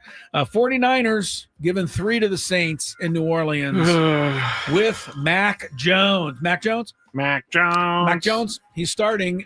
Brock Purdy not only out this week, but now they're saying like 5 weeks. I have no idea what happened to the guy. Wow. He completed the game on Sunday. He did, and I don't. The turf toe is. We were joking about turf toe, and somebody wrote in and said it's really painful, and I know that. Yeah, So- it is. and It is. that's what's happened. He got turf toe, and he can't walk apparently. Mac doing? Jones will be fine. If they can't beat the Saints, they're in trouble. So I'm going to go 49ers. I am too. Here's the big one of the weekend. Dolphins -1.5 over the Patriots. How could any sort of person who puts these things together ever think that the Dolphins should be favored here? Because I don't think everyone watched the game. They and should saw have watched just the how game. bad they were. Keep in mind, the Colts had 7 possessions, scored all 7 times. Yes, they did. Miami is a mess. They had a team meeting after week 1. That's bad. But At least they're getting it together after well, week they're 1. trying to anyway. I will say this: the Dolphins have covered, and this is what the bettors will tell you. The Dolphins have covered 9 in a row against New England, but the Patriots are the play here, people. I trust Uncle Chris. This is the worst Dolphin team I've ever seen. Patriots have to take advantage of it. What are you doing? I'm tempted to take the Dolphins, but you are Okay. really convinced that they're terrible, so I'm going to go Patriots. Go Patriots. One more thing. The WNBA playoffs start this weekend. What? WNBA I playoffs know. are starting. Okay. The one best matchup in the first round, New York Liberty and Phoenix Mercury both finished with the same record this year. They play game 1 in Phoenix on Sunday. The Liberty are favored by 1.5 on the road because they have championship pedigree, but Phoenix has had a good season and is at home here. What do you like? Phoenix. Phoenix. I'll go with the championship pedigree. Brianna Stewart. Okay. Not mentioning Simonia Ionescu. Sabrina, who bugs me. Simonia. I don't know where I came up with that. Who knows? I don't know. Who knows? What was that one you play? I don't know what's going on with my head. Oh, yeah. Hold on. I that can makes get that sense. right here. Don't ask me why my mind works the way it does. I have no idea. I think that sums it up as we get ready for is Tony coming back already? Yes, for countdown. The countdown. All right. I'm looking forward to today's. It's a non-sports topic. You guys will like it. Coming up. I actually got in trouble once when I worked at the bank for looking up a celebrity, and it was totally wrong on my part. Totally wrong. Looking up their account number? Just I searched their name in the account system, and What is wrong with you? I was like 19. You'd be better off. You would be better. You'd be better off admitting that you wore your underwear inside out. Frankly, This guy is just searching up people's accounts. It only happened that one time because I got caught. How did you get caught? The account was flagged, and anybody taking a look at it gets logged, and so I got called into the boss's office like 3 days What later. did that come? I'm sorry, I gotta ask, but nobody's supposed to be doing this preview. What did that conversation? How did it go? Well, why were you looking up Paris Hilton? Is that who it was? I can neither confirm nor deny. Oh my god! I can neither confirm. That's really funny, Chris, that you just yelled out that name out of all names. No. But I walked in, I got called into the office, and I sat down, gosh. and all my boss, I loved her. She was great. Her name was Sharon. Amazing boss. She just slid the piece of paper in front of me. You knew Said, what time "Did you it was." visit this account?" And I looked. Yeah. She was like, "We're gonna have to write you up for this, and if you do it again, we're gonna have to fire you." And I said, "I'll never do it again." And I got out of there as soon as possible. I took everything, but it was not good. Not good. Just curiosity, huh? He's like, I wonder how much they have in their account. Yeah. I mean, before I got caught, I did look up athletes. And, oh my God! I'm so glad you're sitting in this seat now. Yes, I'm so happy you're not doing any job that can be dangerous to people's futures. This was in the first year that I was there. I learned my lesson thoroughly. Chris, as I said, as soon as they walked in, they was like, "Yeah, that's our guy right there. That's our window. We're gonna take him down." Yep. Just lucky I didn't get caught for like. I can't even say. I'll tell you guys off break whose account I saw and how much money they had sitting in their checking account. And this was how long ago, too, by the way? 2009, 10.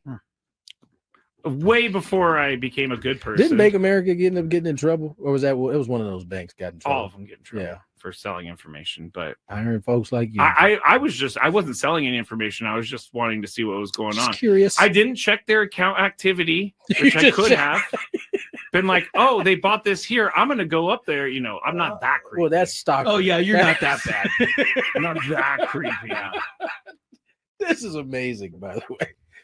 We're supposed to be doing. How are we supposed to do baseball picks under I these don't think we can circumstances? anymore. I think we gotta push it. You guys never did it? Well, I mean, no, Scravy, we didn't. Really? Okay. Like you work at a bank, you're looking at people's account information? That's unbelievable. It only happened for a little bit, and then I got in trouble. For a little bit. I can't stop laughing at this because it is quite hilarious. Scravy. But you were saying that I may have gotten robbed or whatever. I actually did get robbed when I worked in San Francisco, and they're called quick change artists. How long did you work in the banking industry? 8 years. I was a teller supervisor when I finished. I was also the merchant teller, which took in around $150,000 in cash a day. Guess what? Always balanced at the end of the day. Yeah, I bet. But there was a guy who walked in. He had about $5,000 in hundreds, and he handed it to me. He said, "Can I get 50s for these?" And I said, you know, it's pretty annoying that he wants $5,000 in hundreds. In hundreds, and he wanted $5,000 in 50s. He just wanted 50s instead of hundreds. So I had to go get it from the vault. I come back. I'm starting to count it out, and then he's like starting to ask me questions as I'm counting it out. He's trying to and then what did I tell you, Chris? This is what I'm talking hey, about. That window right there. Hey, this guy was so good that no one saw it coming. But so when I started getting mad at him because I counted out the 50s, he goes, "What are you doing? I asked for 20s." And I'm like, what? You did not ask for 20s. You asked for 50s, bro. Yeah. I had to go to the vault to get those 50s. And as I was getting all mad and talking to my boss, he took the cash off the counter and put it into this folder that he had on the thing that the original 5,000 in hundreds. Yeah, well, he kept going like that, and then I was so mad, I just grabbed it and I threw it in my drawer. And then he was like, "You know what? I'm out of here." And he walked out. And then at the end of the day, $3,000. He got an extra 3 on you. $3,000. Yeah, he got $3,000. The thing about criminals like that, they can sniff out a mark really. I'm not a mark. You are 1,000%. I was actually the bank's dog. They got you for 3 extra. And that's the only time in my 8 years that I ever had anything happen like that. I'm sure there are people who've been there 8 years that never had 0 taken. Scrape, I got a 20 here. Can I get 5 5s, please?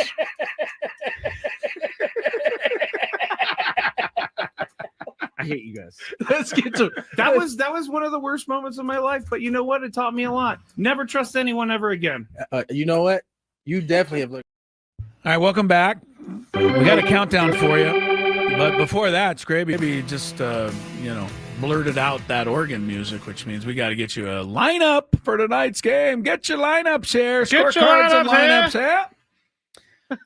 That was hot roasted peanuts. Hot roasted peanuts, yeah. Yeah. Cold beer here. Cold beer here. I don't know why I'm just repeating everything you say. Pretzels here. Scraby's an idiot. That was good. I will give you that. Almost gotcha. All right, here we go. I don't know if this is the first time all year. Probably not, but it seems like it. The lineup is the exact same as last night. I haven't seen that in a while. Seems like there's some tinkering of, somewhere, but not today. Tatis, Arraez, Machado, Sheets, Laureano, Merrill, O'Hearn, Cronenworth, Fermin. Same 9 as last night. JP Sears, Tanner Gordon, a rookie for Colorado, who does have 5 wins. He's pitched okay. 5 wins for the Rockies is saying something. Rockies don't have a lineup out yet. Pretty sure they can't figure out who to put in it. Call me silly, but the Rockies haven't scored a run here all year in 4 games. Yes. The first time they were in town, though, was it Kyle Farmer? Do you remember that? He had like every hit they had. Yes, I do remember that. Right?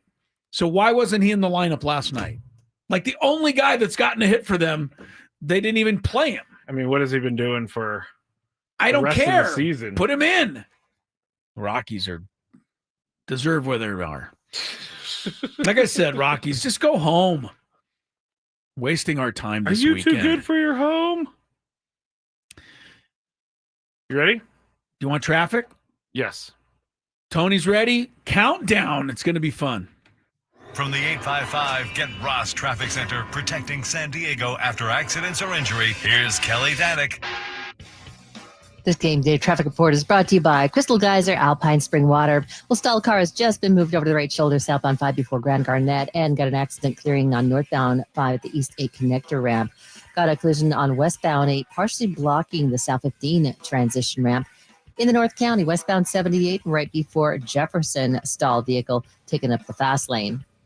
What makes Crystal Geyser Alpine Spring Water different? They always bottle their Alpine Spring Water less than 1.5 miles from the spring source. And all of their bottles are made with 50% recycled plastic from their own recycling plants. Crystal Geyser, bottled at the spring source. I'm Kelly Danick with Gwynn Chris, San Diego's #1 sports station, 97.3 The Fan.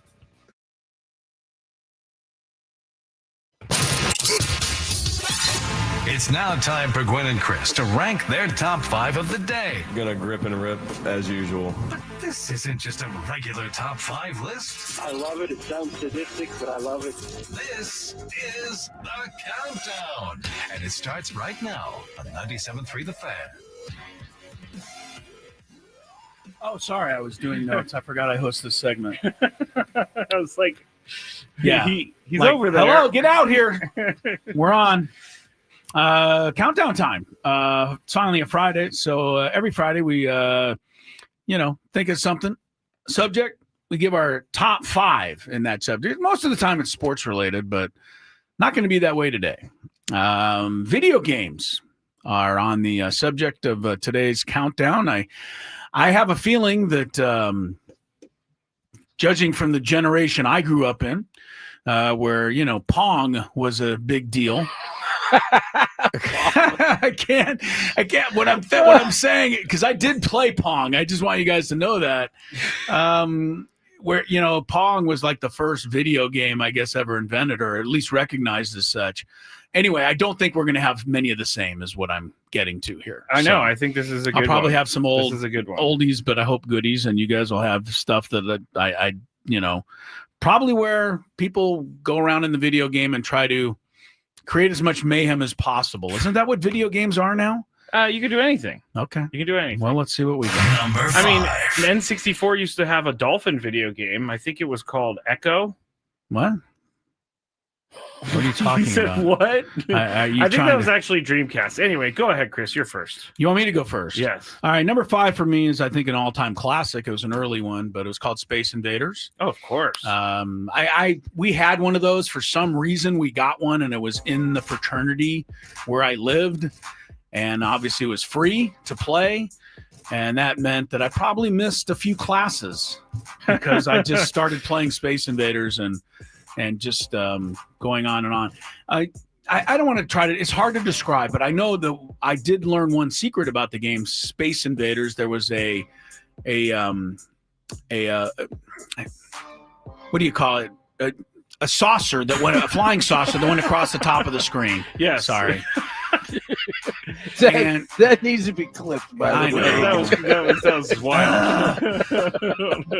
So there was a salsa. Yeah, all of the sauces. But all of the other invading machines were coming out. You had to shoot them. But then every 35, 40 seconds, this one would go across the top of the screen from left to right or right to left. And if you shot that, you got bonus points.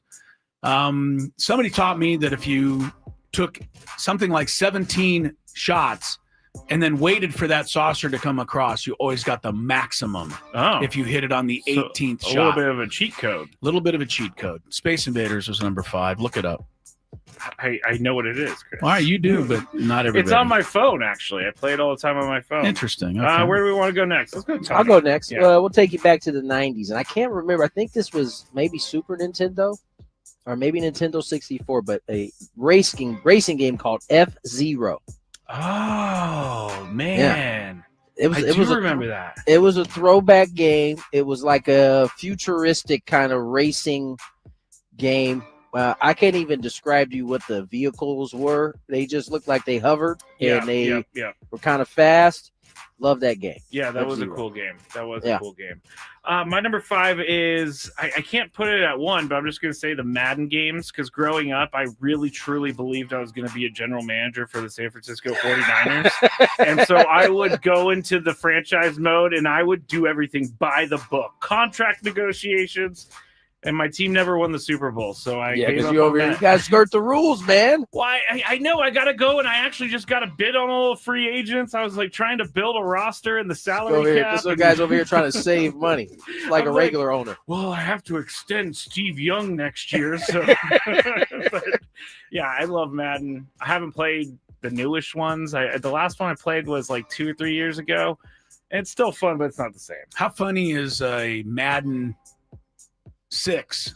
Or did they have a number where they're always numbered? Yes, by it used to be numbered. I remember how the funny first... is a Madden, like, you know what I mean, like the first early ones. I go back and play them. Now. I go back and play them. It's first of all, it's terrible. We're being honest. Okay, you can't. It's not the same. I was gonna say. I remember my dad used to, one of his perks was they used to send him all the video games early. That is amazing. And so I remember going to visit him in spring training, and he already had the Madden, and it was like the greatest thing. And, I mean, the snow. It was the first time you could like put snow on the field and play. Was fun, yeah. Oh my gosh, it was the greatest thing ever. I like it. Okay, the first Madden game I ever played, they didn't have like some teams, and so one of them was like Tiburon. I don't know why. One of them was the Tiburon. Sharks. Yeah, the Sharks. Because like teams weren't giving their okay to use the likeness, and so they would put in like a fake team. By the way, Tiburon. They hadn't quite figured out a way to monetize it yet. Yeah, exactly. We'd have to look this up. It'd be fun maybe one day, not now, but how did this all come about even? That Madden was the name behind this game, which then but the very beginning. They've explained it recently. I was about to say, I feel like it's in the doc. Yeah, there is. Yeah, it's in the documentary, about John Madden. Yeah, okay. Yeah. All right, I'll have to check that out. Yeah, I think it was just because his name was huge.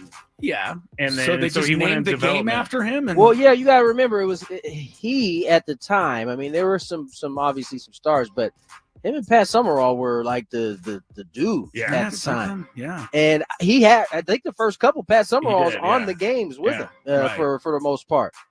Okay, last thing on Madden, the early ones, whenever you would have a big play, he would go boom, and he would just say it like they only had like 10 lines recorded. Yeah, right. My man, poor John Shambi now, who's doing it for they got like it's like a full like 2 days to do that whole thing, come up with all the different sayings, like it's crazy. He must make a lot. It's got to be 50,000 different things that he has to do. It's insane because I'm playing the game and he's like referencing things. Right, he got like full summary stories. Yeah, exactly. It's crazy. Number 4. Oh wow. Okay, number 4. Wow. You surprised? No, I'm not. I mean, I've heard most of this stuff. I'm not into that world, unfortunately, for me, because I think it would be fun. Missile Command will be number 4. Missile Command is just basically a little bit of an updated version of Space Invaders, and instead of space creatures coming at you, there's just missiles coming down from the top of the screen. Yes, you have to hit and them. you have to move the control in the way of the missile, push the button, so that creates an X, and then you're basically exploding the missile before it gets to the ground. You're intercepting the missile. Right. And if the missiles get to the ground, you lose your man and you have like 3-4 men. And it starts going really fast, and where you have to like take the ball control and start it on the left side of the screen and roll it across and go so that it'll set up a wall of blockers Look at to Chris. keep the missiles from coming down. Look at played you with many the of those. strategy. That used to be. This is embarrassing, but why not? It's Friday. They had one of those at the neighborhood 7-Eleven, and I would come home, and I would stop, and I would buy a microwave burrito. 7-Eleven, Tony. Come on. This is about as low as it gets. Hey, I still eat 7-Eleven burritos every once in a while. All right. Well, I'd get one of those and then go in the back corner of the 7-Eleven and play 6 or 7 Missile Command games, eating my burrito on the way home. How does your gut? You say you still eat a 7-Eleven burrito? How does your gut? God, this was in Missile Command. No, I'm days. I talking don't to eat them straight. now. Yeah, no, I haven't eaten. How does your gut? Yeah. How does your gut take it at 30 whatever now? Are you serious? I'm 40. For But, 40, you shouldn't be having 7-Eleven no, I haven't had burritos one anymore. of those in a very long time. But when I What's was a very long time? Couple hours. 8, 9 years, like around the time I stopped All right. drinking. So you 'cause still had a 32-year-old stomach at that point. All right, that makes some sense. I would just drink and eat 7-Eleven burritos. It was a very healthy lifestyle. I guys. bet. Well, you should have tried it while playing Missile Command. You would have enjoyed it even more. Tony, number 4. Was this 4? Yeah. Number 4, Castlevania. He's got some good games, Does he man. really? What is that? My dad. What that is? This is how long ago it was. I thought it was Nintendo, but apparently It is Nintendo. They Okay, kept so making it. this game was so good that they then made it for the original PlayStation, for Sega Saturn. I used to watch my dad play this game he would literally be in the dark. My mom is asleep. And he'd be on this little TV over there playing Castlevania for hours. That's hilarious to me. Wait a second. 4 hours. Hall of Famer. Does Alicia father. Did Alicia ever know about this, or are you Oh, giving yeah. information? Oh, okay. no, for sure. Okay, She went to bed knowing, okay, he's gonna go play play for half an Castlevania. hour. Yeah, Right, I love half this. an hour. She'd be lucky if it was 3 just half hours. an hour. That is hilarious. Hilarious. Castlevania. I gotta look that one up. Castlevania's great because you whip people. Yeah, You're yeah. like It's fighting. kind of like off- a Dracula type game. You're fighting off vampire type things. Okay. My number 4, and Chris, I think you definitely know what this is. Last of Us. It's a newer game, but it's been around for a long time. Well, but no, I think the your movie came brother-in-law, out. right? My brother-in-law did the sound for was a the TV show. for the television show. Yeah, Yes, he but The did. Last so I know of Us- of it, but I don't know what it is. The first game I've played at least 10 times. It's amazing. It is one of the most perfect games I have ever played. It's very difficult. It's about zombies, or I guess clickers is what they call them in The Last of Us. But anyway. Number It's gotta be a 3. pretty good video game to make a TV show? 2-year television series. Yeah, you out did. of that. It game. was very popular. Number 3 for me will be the original Donkey Kong. I don't know what Donkey Kong is now compared to what it was when I started in the early 80s. I think Donkey Kong is now Has more it- of a character as a part of the Nintendo universe, Okay. more so than Yeah. like a An standalone actual game. Because at the beginning, the little He's Mario, no longer a villain. Yeah, he's a friend. Yeah. Well, I don't know. Okay, the I mean, he original. was trying to drop barrels on you. He Right. wasn't No, that trying was to kill the, you. it wasn't the Mario was trying to save the girl, The princess. the princess at Peach. the top. You had to climb up all these ladders and Yeah. avoid. I didn't even the realize monst- that was Mario until Yeah, y'all just said the that. monster was dropping stuff, and you had to get out of the way. Yeah, Then the barrels were rolling. You had to jump over the barrels, Yep. get all the way to the top to save the girl. But when you got there, he took the girl out of the screen, and you went to Yeah, another you level. go level, yeah. Yeah. That's the original Donkey Kong that I liked. I don't know what it's become. It's since not. then. I don't think that they have a game like that. But in like Mario Kart or Mario Party, you could choose Donkey Kong as your character that you're playing with for that. There you go. Chris is like, "What's Mario Kart? What's Mario Yeah, I Party?" don't know what that is. Tony, you're number 3. GoldenEye. GoldenEye was really the first kind of Resident Evil type game where you're like going around, you're sniping people, you're taking people out. It's like a campaign type game. Yeah. This was the first of its kind. I don't remember there being another game like GoldenEye until that came out. Is that the first version of Grand Theft Auto where you're just going around? No, GoldenEye is a James Bond game. Yeah, but I mean, is it the same idea where you're going around doing as much destruction Yes, as you can? I think it Same was idea, spawned though. from that type idea, Okay. right? Where you become the dude and you're like, Right. you're driving, you're doing different things of that nature. Yeah. You know, we're only on. I think Grand Theft Auto just gives you more freedom to kind of do what you want to do. Oh, wow, Yeah. we're getting a little music involved here. All right, don't dance. Just the music's enough. I I love it. I love it so much. Real quick, we're only on number 3. I get the feeling we should have done a top 25 with Tony. Seems like he could go all day on this. I might be able to match him. I'm a video game. I grew up. This was my life. Yeah. I thought I was going to be a gamer until I saw what real gamers look like.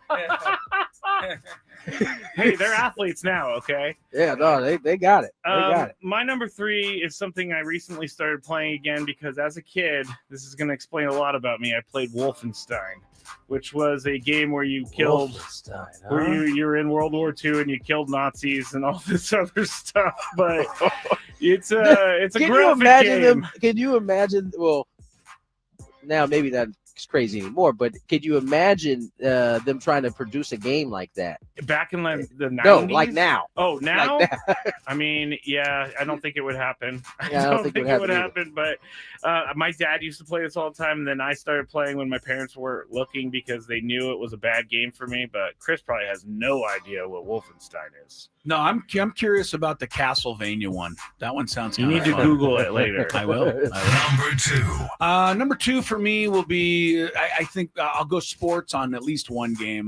The one that took us more time than anyone I've ever played was the original Lynx Pro. I do think that they have advanced that game to such a level now that I couldn't even control the ball anymore. And really, they tried to make it so realistic that they priced me or whatever out of it. Like I just liked it when you push the button, your swing went, you tried to get it right in the middle, hit the button, and the ball went. Yeah. And you chose your club, and now they have swing path. Right. They did so many different things and made it so lifelike that they lost me. But for the longest time at the beginning, Lynx Pro just played it endlessly. So that could be said for Madden as well. Oh, really? Like they've made it so much more. They actually had made it so complicated that even they had to take a step back. They scaled back. Oh, really? It was called quarterback vision. I remember it like it was yesterday. And you would have to. It was a great concept. It just was so hard because each quarterback, Chris, had a cone that came out from their eyesight, you would have to put the cone where the receiver is and hit the receiver or the throw button at the same time. It was ridiculous. And so if you're going through your progressions, you're like going from one side to the other.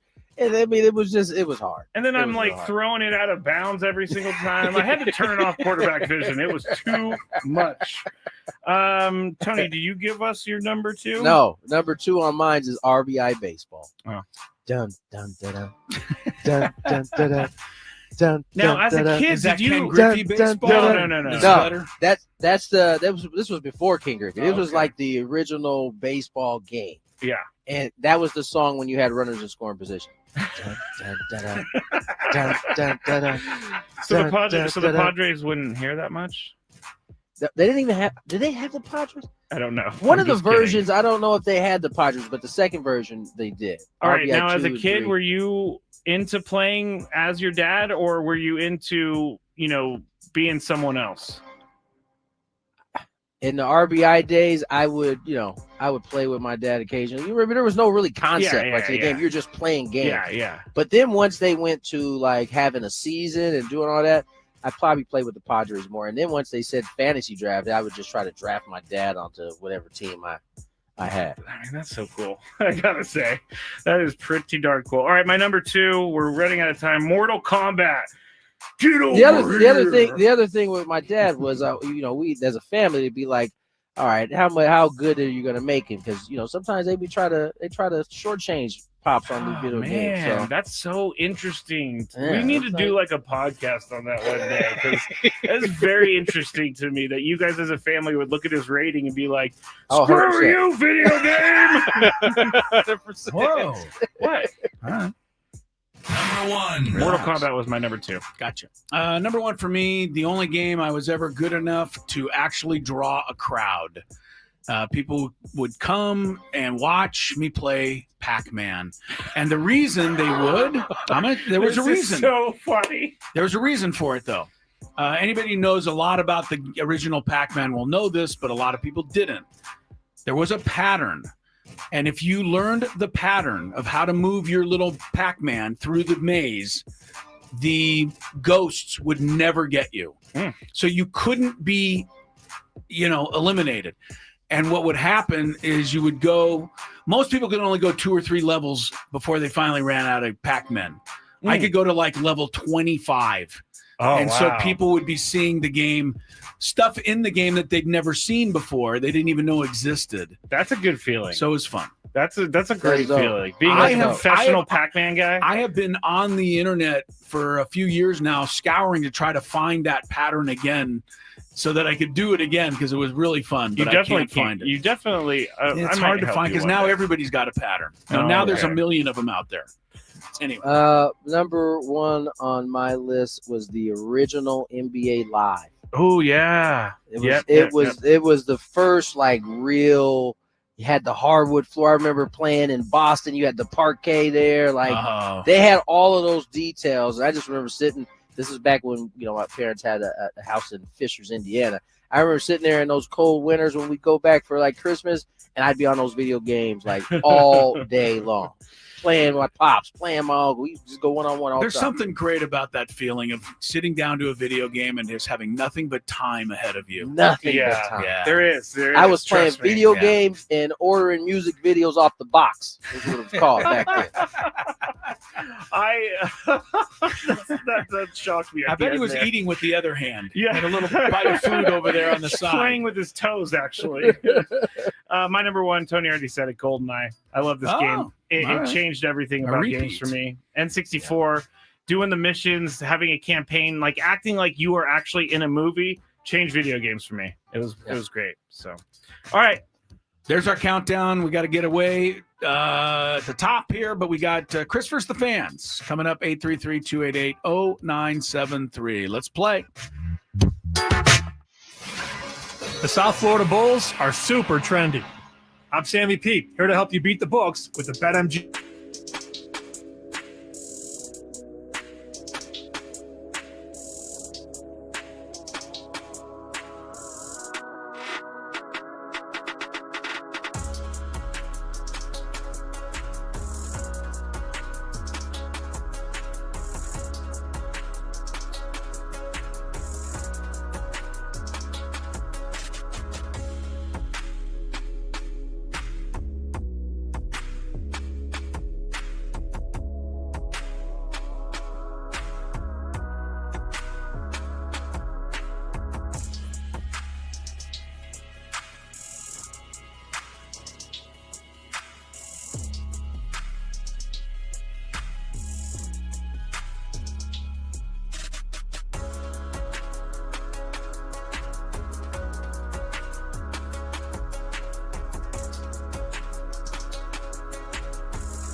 Tony is down at Petco Park. He'll be back. I think he's going to play some video games. Probably is. After that countdown. Didn't he seem like, I joked about it, but it seemed like he could name about 50 of those things. He was just warming up. Yeah. On his list. Like I struggled to name 5. That was my limit. But anyway. I liked it. I could also go on. You could do that for a while. Yeah, I have another one called Conker's Bad Fur Day, which is a game about teddy bears. Video games. Just love it. Incredible. That's the thing. Gamers. Gamers. What do you have to do to be a gamer? Like, do you get in play video games? But I mean, can you get make money for being a gamer? Oh yeah. Yeah. If you're really good at it. Like not even just If you're really good at it, you're making millions of dollars a year. What? Yes. If you're really good at it, you go to these tournaments, you play in tournaments, you get prize money. You could with sponsors, you could probably easily make over $1 million. Is this on television somewhere? Somewhere on one of those weird channels. I bet I can find it. Yeah. All right. Can I tell you, Chris versus the Fan? Speaking of big games, that's coming up here. Chris is stunned. I am a little stunned that you can be a millionaire just playing video games. Oh yeah, that's easy. I mean, well, there's so much too bad money. that wasn't around when I knew the Pac-Man pattern. I'm sure they had Pac-Man tournaments, and you could have probably. I'm pretty sure they would have. I'm pretty sure they would have kicked me out of the tournament once I started running the same pattern every time. Well, it doesn't matter. I mean, that's their fault for coding the game that way. I'm sure I wasn't the only one who knew the patterns. That is true. I did awfully well in the old Pac-Man days, but I actually didn't do anything. I just learned the pattern and then followed it. That's enough no for me. skill at all. All right, we got Padres, we got Rockies, we got game 2. Yes, I guess the Rockies have decided to try it again. I don't know if there's a record out there for the most consecutive times a team has been shut out in one ballpark, but 4 has got to be getting pretty close to it. I would think so. I would think so. Yeah, we'll see if the Padres can blank them again tonight. JP Sears will get the opportunity, and Sam Levitt will have the pregame show in about 90 minutes. Padre lineup is out. If you're wondering what it is, look at yesterday's lineup. It's the exact same as that one. Rockies still haven't turned in a lineup, so that leads me to believe maybe they are thinking about whether or not to try to play tonight. They're going to play tonight, Chris. Those guys want their paycheck. Let's play Chris versus the Fans then right now. If you had one shot, one opportunity to take down the human almanac himself, howdy do. Now is your time. Listen to me, this guy is dangerous. Now is your opportunity to win a prize. Well, I hope you know what you're in for. Chris versus the Fans starts now on 97.3 The Fan. All right. Wow, why am I so loud? You have to make it through 3 questions. Each question will get more difficult. If you get the question right, you move on. If you get the question wrong and Chris gets it right, you are eliminated. But if Chris gets it wrong, then you move on to the next question or you win. If you're a first-time player, let us know before you get into it, and you'll get that first question for free today. You can give us a call right now, 833-288-0973. If you want to win, because, I mean, everybody's won this week. That is true. A clean sweep out there. Oh, there's the prize. I was like, where did I put it? You're going to be qualified for a chance to win the grand prize, a trip to see the Eagles at Sphere Las Vegas, including 2 tickets to the show on January 30th, a 2-night stay at the Venetian Resort Las Vegas, a Vibey VIP package, and a $100 gas card. The Eagles have added 2026 shows to their residency at Sphere in Las Vegas on January 23rd, 24th, 30th, and 31st. The residency features a total of 48 shows through Saturday, January 31st, 2026. Tickets at Ticketmaster.com. All right, let me get the phones. There we go. All right. What? Nothing. Good. You're just laughing. I don't know why you're laughing. Because you're making funnies over there. Okay, here we go to our first contestant. Let's go to Mark. Hello, Mark. Hey, listen, all I'm doing is calling in to say I'm listening to your broadcast, and they're talking about Padres versus Rockies. Now, the Rockies hold the advantage against the Padres. And that's really all I wanted to say. Thank you, Mark. Is there any way to dump that? I don't know. That was such a waste of everybody's time. I don't know what that is. Yeah, I didn't get that at all. I don't know what happened there. Okay, let's go to Mike. Hello, Mike. Hold on, Mike. I wish I would have asked him how the Rockies hold the advantage over the Padres. Yes, I'd like to know how he arrived at that as Mark, well. I appreciate you listening, but that was not the right time to call in to share that. Yeah. Mike, hello. Let's try Mike. Yes. All right. Are you Mike, ready to Mike, play? who do you think has the advantage, Mike? The Rockies or the Padres? All right, here we go. All right. You ready to play? I'm ready. All right. First time player. First time player. Love it. All right, here we go. Who is the starting tight end for the Arizona Cardinals? Oh my God. Not bad. I don't have a clue on this one. Doesn't know that so one. bad. Oh, He's gonna pass, but I he's think gonna have Chris to pass. I do. He was on my team last year. He is the non-touchdown scoring Trey McBride. Sorry, Mike. Sorry about that, Mike. He does catch a ton of passes. He never gets in the end zone though. I saw one of his teammates say that when he is off the field, he's Trey McBride. When he's on the field, he's Traquan McBride. They have a new name for him because he turns into a different guy. I'll tell you one thing, that Green Bay tight end looked good last night for a one game. Oh, Tucker Kraft? Yeah. He I think he's going to be pretty good. He looked good. Someone told Chris that Tucker Kraft's going to be pretty good this year. And I ended up with him. Yeah. Happily. That someone would be me. You were the one. All right.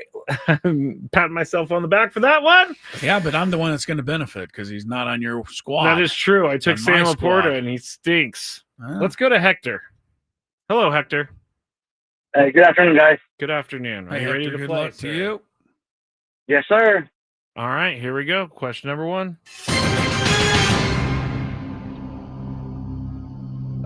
Let's see here. Who hit the lone home run for the Padres last night? Last night? Yes, last night. Was it Tatis? Dang. I'm guessing Tatis. Uh-oh. Merrill? There we go. I think the second round question to see if people are paying attention is name all the Rockies that have homered this year Sorry, at Hector. Petco Park. None? Of course, they haven't scored. Oh, duh. Hard to believe they've hit a home run. I didn't put that together. I guess you did. No, not you know. I'm a little slow today. Yeah. Let's go to. I think it's Elijah. Hello, Elijah. Hey, how's it going, Kirby? Pretty good. Are you ready to play? I am. This is the first time I ever played, too. Oh, first time player! player. Here we go. Question number 2. What former Jaguars running back is now a contributor to NFL Network?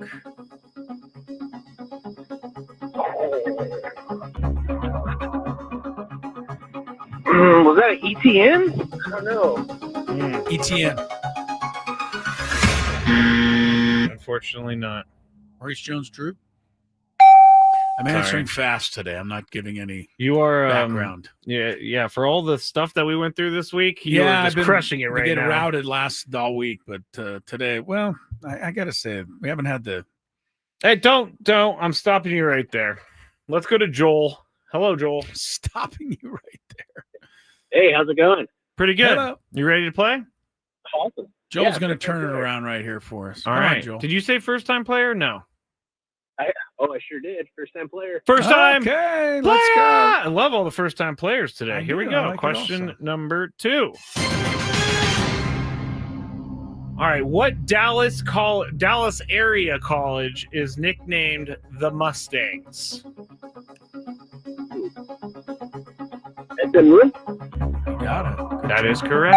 Southern Methodist University. Yep, they are the Mustangs. All right, let's go to our third and final question. Oh, this is for it. This is it. Joel. Who was the last player, a Major League Baseball player, who was the last player to reach 500 home runs in a career?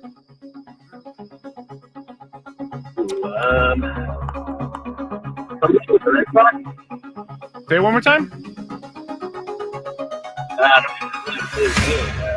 If you want to pass, you can pass too. I think he passed. Albert Pujols. Albert Pujols. Decent guess. Stay there. You know, it's kind of funny. We always say that's a good guess, but it really isn't. If you don't get it It's right, a good guess because no, it's not. Okay. Only good guesses Chris is a is right feeling himself today. No, I'm going to take a guess too because I don't think I know. Last person to join the 500 home run club. I feel like I'm hitting myself over the head because it's happened like last week and I'm not paying attention to it. I'm going to go with Miguel Cabrera. That's who I thought of originally. Oh, Sorry, Joel. Sorry, Joel. I got it. You did. Yes, you Got did, it. Chris. I was a little surprised. I wasn't sure. All right, we're going tiebreaker. Who's our player? Let's Get do a some football random player. Travis Etienne Jr. Fine. Okay, let's do him. And I'll get someone on the phone real quick. Let's go to his football reference. Travis Etienne. All right, he's got Etienne. That's it. He's got 4 seasons in the NFL. 4 seasons for Travis Etienne, all right? Including this season. All right, get ourselves a contestant. Let's go with Ryan. Hello, Ryan. Ryan. Hey, guys. Do you know how to play tiebreaker? You're the tiebreaker guy today. Yep. Okay. Yes, I do. All right. ready. So I'm going to have Chris guess, and the caller is going to answer whether or not Chris's guess is higher or lower than the actual number. Chris? Gotcha. How many receptions has Travis Etienne Jr. had in his career? 3 seasons, full seasons. He's been pretty healthy, too. I'm say 100. 100 receptions. There it is. All right. Now, Ryan, do you think the actual answer is higher or lower? I'm going to go lower. Lower. Incorrect. I'm higher sorry. than 100. 135 catches in his career. All right. Let's go to our next caller. The game that won't end. Hello. Are you there? Hello. Wireless caller. Last digit in their number is 98. Hello? Hello. He's Okay. got it. Yeah. All right. Scrappy didn't have your name. Yeah, he wasn't you're able on. to screen you. Are you Who ready is to this? play? Who yeah, is who it? is You this? should ask who it Yes. is. This is Jose. Jose. All I'm going right. to put your name in the computer right now in case you ever call back, Jose, and we'll never have this issue again. All right, Chris, stay right there, Jose. How many touchdowns has he had in his career? Travis Etienne. Let me say rushing touchdowns. Okay. Rushing touchdowns. 20. 20 rushing touchdowns. Jose, has he had more or less than 20 rushing touchdowns in his career? 3 years, I would have to say Less, he says. You are correct. Nice job, Jose. We end the game, thankfully.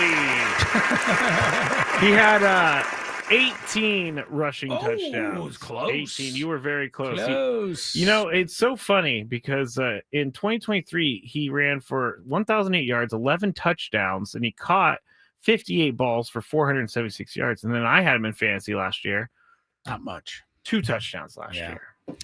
All right. He had a good game last week. 140-something yards for the Jags. 143, I believe. As it was. All right, Jose, on the line. You'll get the info here to Mr. Scraby, and we will take a break while you guys take care of that. What else is coming up, Scrabe? Well, we got the Big Five. We're going to hear from Nick Pivetta at 5:20. Man, Nick Pivetta was good. He was If you're very just tuning good. in, you missed a really good interview, but the good news is you'll get to hear it again later. It was really good. Not because of us, because of him. Yeah, he was like, Chris goes, I know you got things to do. And he was like, no, I'm good. I know. I'll keep talking. I know. And he shouldn't have kept saying that because We would have taken kept it. talking. Yeah. Kept asking him questions, but he was really good. You'll like that interview. For now, though, hopefully you'll like the traffic. Usually Fridays, it's not as bad. We'll see.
5 o'clock hour.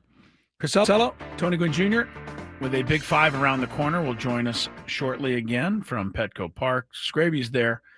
Couple of quick football notes for you. Football Talk 97.3 The Fan presented by Paramount Plus.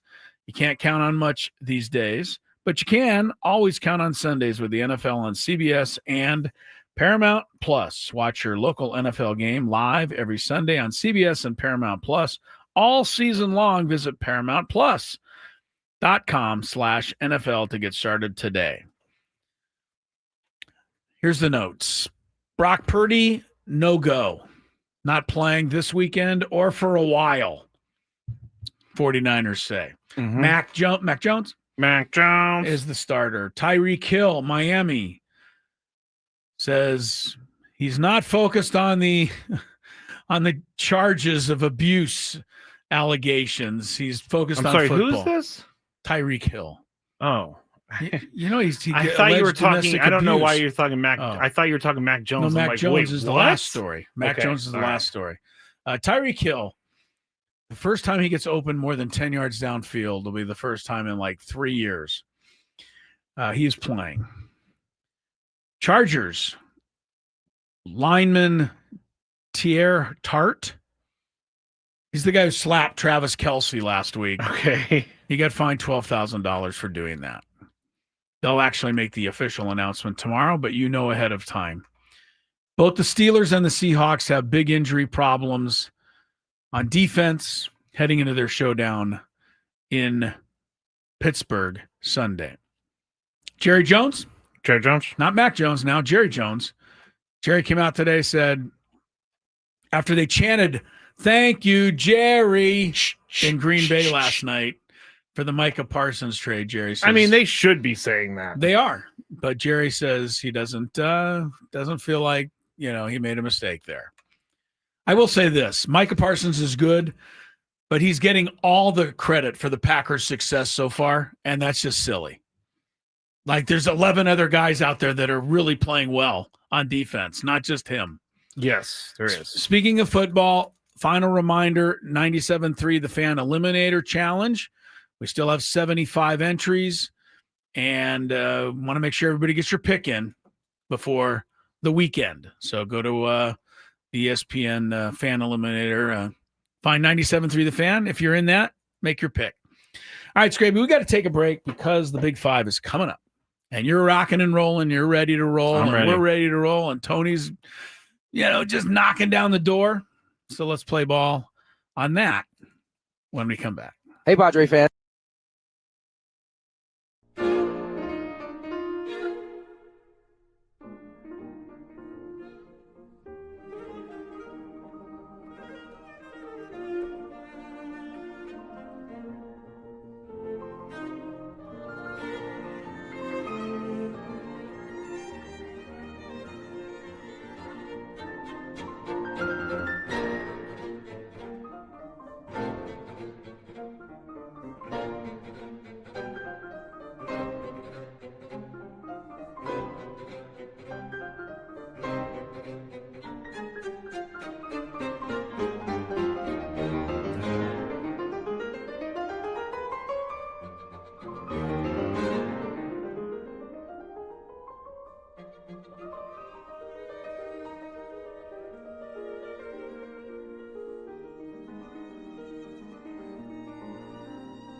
Big Five time, 4:34 time. Got to slip a couple of quick ones in, Scrabe. I know you're in a hurry. Aaron Judge has homered tonight for the Yankees. They lead Boston 1-0. That moves him past Joe DiMaggio. That's pretty big. That is big. Yeah, he's fourth all-time on the Yankee list now. Ruth Mantle Gehrig. Pretty good list ahead of him. Oh, I thought that was a full name. I was like, who's named Ruth Mantle Gehrig? That's the only people ahead of Judge now after the homer tonight. On the other side of New York, not as good a news. Texas gets 6 in the first against the Mets. And now Jacob deGrom goes to the mound with a 6-0 lead there. And they're treating him like he is a god right now for some reason. Yeah, standing ovation for Jacob there. They're not even going to commercial break in the TV. Even though the Mets are quickly slipping out of playoff contention. All right, traffic, Big Five, big doings in the Big Five today, I understand. Yes. From the 855 Get Ross Traffic Center, protecting San Diego after accidents or injury, here's Kelly Danick. Couple things to watch out for. 2-car collision on southbound 125 at Troy Street. It's over the right shoulder. And getting reports of some furniture across lanes westbound 905 just before the 805. I'm Kelly Danick with Gwynn and Chris, San Diego's #1 sports station, 97.3 The Fan. It's that time of the show when we check on the latest in sports. Only the most important topics and questions are brought to light. Stop what you're doing and listen. These news stories will astound and amaze you. The one, the only. Oh my God, who the hell cares? The Big Five starts now on 97.3 The Fan. All right, we normally don't start with video game news, but I'm a little bit behind on my video game news research. And so I saw something today and I was like, I have to put this in the Big Five and I have to start with Number it. 5. Because video game publisher 2K Sports is using this week to promote plans for their upcoming college basketball game that is coming soon. On Friday, last week, that's why I'm late on this. The company posted on social media that is not only working on a college basketball game with more than 100 programs from across the country, but also has big plans for 2027. Their statement read, "Yes, it's true. We're working on a college basketball experience that will feature more than 100 programs from across the country, from powerhouses to Cinderella stories." So San Diego State is a given in this 100. That's not the question. They better right? be. Yeah, I was going to say, they better be a given. If you're going to make the tournament on a yearly basis, you better be in this game. Yeah, no, I'm not buying the game unless San Diego State is at least one of those teams. My question is, and I know Chris is kind of limited in his answer here, but Chris, would you buy this game if you had a system? Yeah, if you would be willing to take about a month to teach me how to play, maybe. I could. You could build your program from the bottom to national champions. I don't really know anything about it. I will say this, that in my mind, I've never seen a video game of basketball that made any sense to me. Like, I didn't even get how you control the players, how you shoot. I was like, what? It's basketball. I get it. I mean, how you control, like, baseball video game, I get it. The ball comes, I push the button and the bat swings or whatever it is. Yeah. So I get that. Football, I'm not great with football, but at least the ball doesn't move from person to person to person to person. Okay. So basketball, like I can't even fathom how a video basketball game works. It's actually easier than you think. I'm sure looking at it looks good, but who controls? You control your player, and then you just pass. You can pass. You can call plays, and once you pass, it takes control. Your control is going where the ball is. Your brain catches up. Trust me. Really? It's a lot easier than any you think. defense at all? Yeah. Defense when the other team has the ball. Yeah, you have to play defense. You can strip the ball. You could try to block the ball. You could take a charge. How do I just flabbergasted? Yeah, I'm flabbergasted on this. Okay, so the ball is out on the perimeter. I'm on defense. How do I muscle my guy off the block so that he doesn't get good position? Are you on offense? No, I'm on defense. Oh, you press the button ball's on the perimeter. You press a button, and when he's backing you down or on the perimeter. No, but let me ask you. Here's your answer to the question. If you're trying to play the post and you don't want to play the guy who has the ball on the perimeter, you would hit I think it's like left trigger, and that'll give you the option to pick the guy that's in the post, and then I to can go, defend there. and you it can just defend there. It seems like by the time I do that, the ball's already in the basket and they're going the other It's way. a lot easier Well, than you you can see think you once can you start play it on. You can start it on rookie, Yeah. which I would will have to leave start the it game. on. Could I start it on slow motion rookie? That's what they would call beginner. Yeah. And so you set it on there, and the game will move slow enough for you to kind of slowly get the rhythm. Here's what I think I would end He's up doing. really upset. Or not I'm not upset. upset. He's really spinning on this. I'm trying to figure out what I'm going to do when I get the game. But here's what I think I would do. I think I would, load up the Aztecs with every player being a 99 or whatever the No. You ratings can't do are. that. You can't do that. Oh. Well, I would try. And then I would schedule them at UConn, at North Carolina, at Alabama, and I'd go into every gym in the country and win. That's a See possibility. what you that I could would do, enjoy. what you can do, what you used to be able to do. Yeah.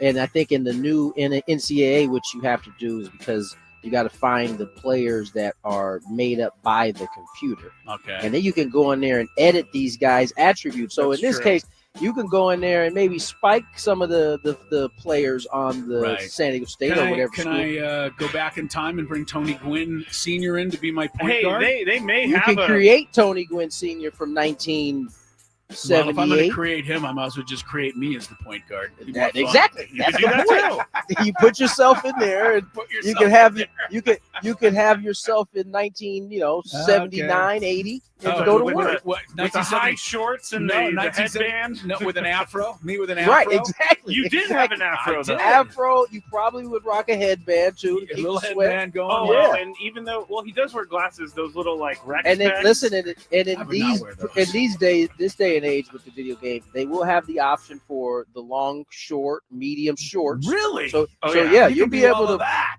You'll High be socks, fully able to go colored fully socks. back. Wow. What color is your left armband? Right. You can All do right. everything. All right. Well, having said all of that, no bleeping way I'm buying this game. So there you go. This There's your may be an answer. off-season There's thing your where answer. we teach Chris how to play, and then he takes on a listener or something like Well, that. you'd have to really, okay. Tony, I know that you're going to buy this game. Yes, Okay. absolutely. All right. There's no question. I may even buy it too. What's your so. story? My story? I'm probably you're going to buy buying it. it. Okay. These games do get pricey, though. We do. also The beautiful thing is I don't have to go anywhere to buy it now. Like I No, can you just go to the PS or you have the Xbox. store on the game, and then or in the Xbox game, and just download it. Boom, it's mine. There's no disc. The bottom line, which we haven't discussed about the college basketball video game, is that we have to make sure that somebody sends a check to Ed O'Bannon because that's where the whole. Oh, don't worry, he's got. That's where the whole NIL world started. To make no mistake about that, Ed O'Bannon's first lawsuit against the game companies for using his likeness. Ed O'Bannon crawled so that these young Yes, men he and did. women Ed can O'Bannon fly. made these guys a lot of money. I remember LeVar Arrington was never a part of Madden because he didn't Yeah. give them the right There to you do go. it, and I was like, "What's the point?" Same with Bonds. Literally, Remember- everybody is in the game. You remember what was it? Bill Dowd, I think it was for Yes, RBI baseball. One of those baseball Yeah. games that Barry Bonds couldn't be in. That's hilarious. All right, we just spent 6 minutes talking Yeah, we about a did. video This game. is how we so- end up here. all I the know. time, This by is the way. how we end up going too long. Number 4. But it was a good conversation. A quick tip of the cap to Sonny Vaccaro, who spurred Ed O'Bannon in that direction. Yeah, he did. Changed All right. it for everybody. If you're out really there, have Sonny. no idea who you guys are talking about. You don't but- know who Sonny Vaccaro He was the That shoe does sound guru. He got familiar. all the young dudes to sign Yeah. to He was the he guy got Kobe who to got sign Jordan to Adidas. Jordan to Nike. I mean, come on. All right. Matt Damon was Sonny Vaccaro in that movie. Yeah, that's where I've heard his name then. All right. It was Air. Anyway, we got to get moving. I Yeah, need come to on. stop. Seven I minutes don't know. now. I want to ask a couple I more need to stop questions. going. I need to- about the video. I mean, we could talk about video games for the next 30 minutes. Today's Big Five, only one question. Walker Buehler can't wait to return to the major leagues today when he's going to take the ball for the Phillies for his first game, or for the first game of a 3-game series against the Royals. Among the main reasons he's so excited, he hated the automated ball and strike system used in the minors and was likely to be, because it's going to be coming to Major League Baseball for regular season use. I'm all worried about the video game now. So I he can't doesn't speak. like the head tapping thing? He or- doesn't like anything. All right, Here's doesn't what he like said, anything. quote, Okay. I think Well, it's inaccurate. Wait a second. Just stop there. Hold on. You just described Walker Buehler to a T. He doesn't like anything. Okay, quote, This is from Walker Bueller. I think it's inaccurate. I think in most of the stadiums, it's not even actually on the plate. I think it shifts certain directions in certain ballparks. I think the human element is a huge part of this game. I think starting pitchers that have pitched for a long time deserve certain parts of the plate that other guys don't get. Yeah. I don't get that either. The strike zone is the strike zone. No, he's been there 8 years, so he should get more strikes called. Oh, yeah, I should get this outside corner because I put in service time. That's his thinking. Bueller. That's Tony, you're up first. I think the answer is pretty self-explanatory, but why are pitchers really mad about this? This is the first time I've heard a pitcher say that he thinks the actual system is inaccurate. Okay.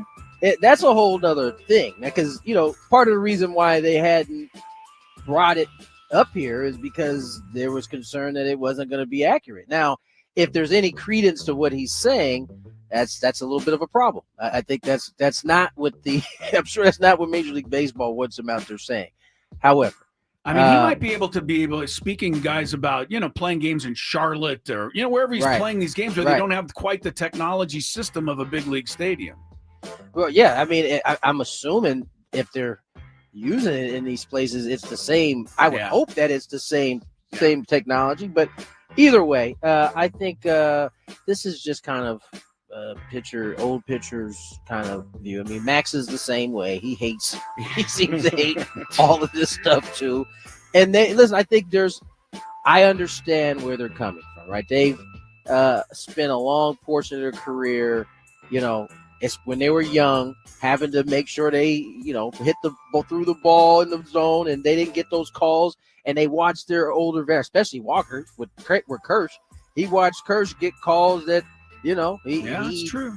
And so he probably is like, yo, I've been waiting on my 8 years to get to this point, and now you guys are bringing this technology in, and I'm not going to get to enjoy some of the same stuff that I've seen my vets have. Now, I think eventually he'll get over it.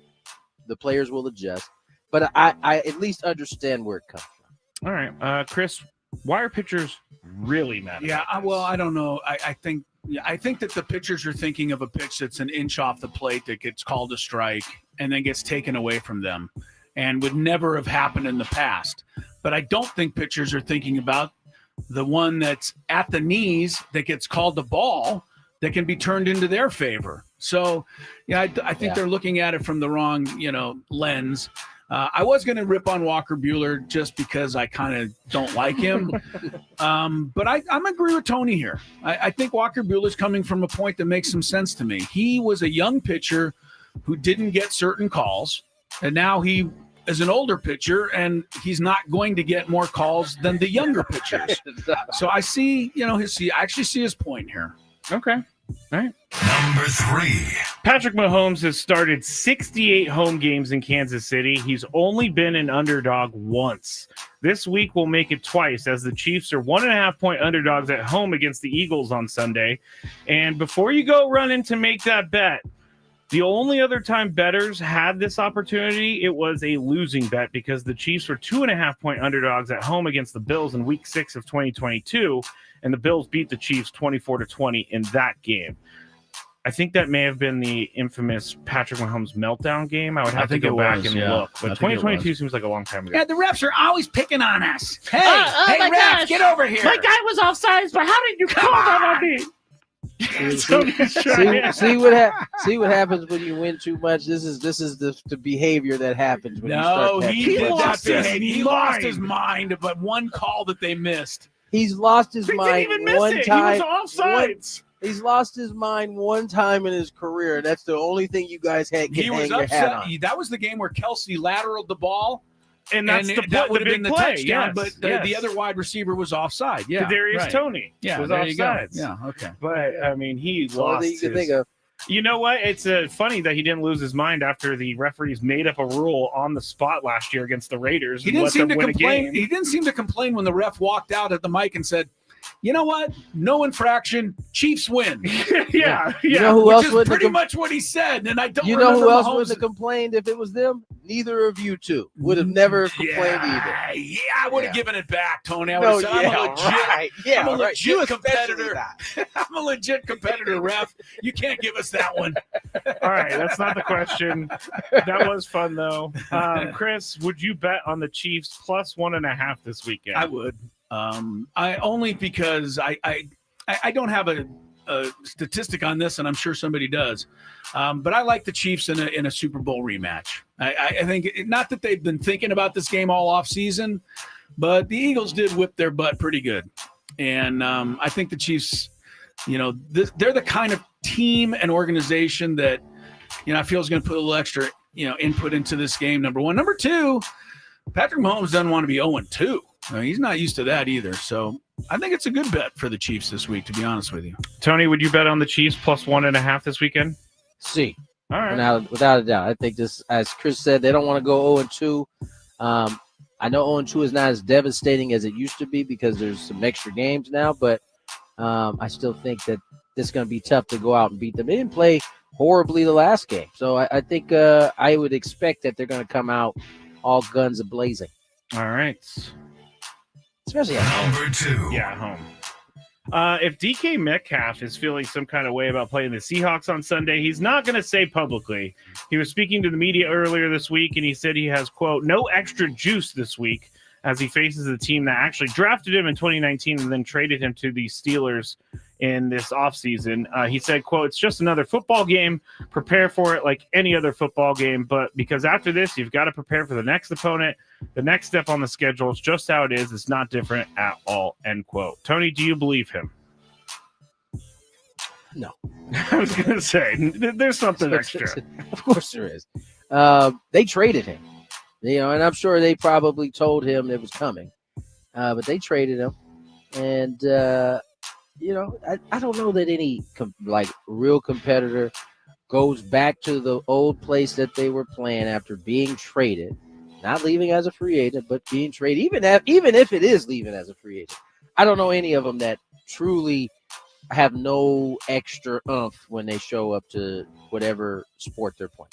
I think they all, even if they lie through their teeth about it not being anything bigger, once they get on that field, it's bigger.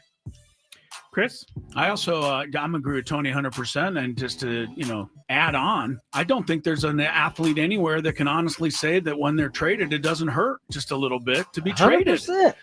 I mean, even if you're going to a better situation with a better team, maybe even more money or a better opportunity, I don't think anybody feels good about somebody basically saying we don't want you anymore. So, yeah, he's got to be extra fired up for this game.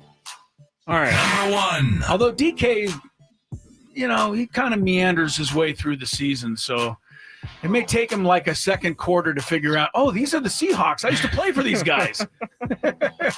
Hey, DK was great for me when I drafted him as a rookie. Yeah. Well. So, and then he's never been the same No, since. he hasn't. All right. Did I hit number 1? I think I did. Are we there yet? We are there, and it's been a tough week for a multitude of reasons. Padres losing, all of the above, and so I wanted to ask a very fun question because I saw this being debated online this week, and I want to ask you guys this. Chris, is soup a meal?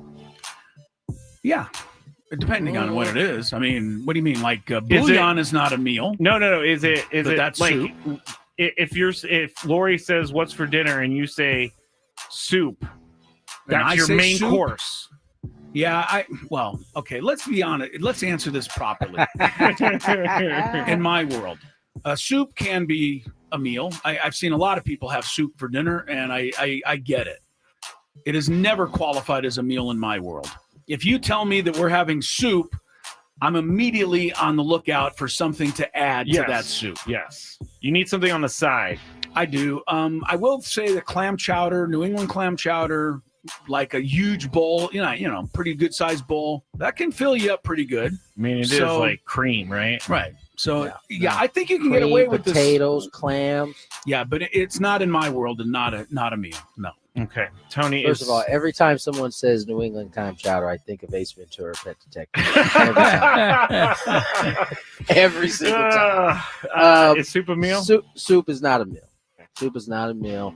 I mean, you can get some of your thicker bases like a clam chowder, like a French onion soup, a bisque. Those are a little bit thicker, heftier, but they still probably don't qualify. You'd have to have like a big ass bowl in order for it to really Really You need kind one of that you need a ladder to climb up the side of the bowl. That's the size I need. like the same size bowl that probably Chris was thinking I was eating Apple Jacks with before we came on today. Yeah, Chris was like, "Are you eating Apple Jacks?" I'm like, "How do you know?" One of those bowls that Craig pulled out on Friday when he didn't have enough milk to put in cereal. One of them joints. I also don't like restaurants trying to get away with the half sandwich bowl of soup lunch item either. Why? I want a full the half sandwich. and half. Give me a half sandwich.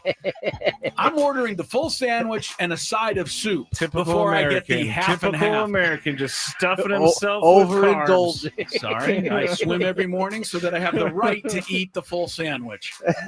Give me the full sandwich. Full sandwich. I don't. Same thing. Sir, we don't have a full sandwich here. You don't have a full sandwich. What do you probably have? Small fries too.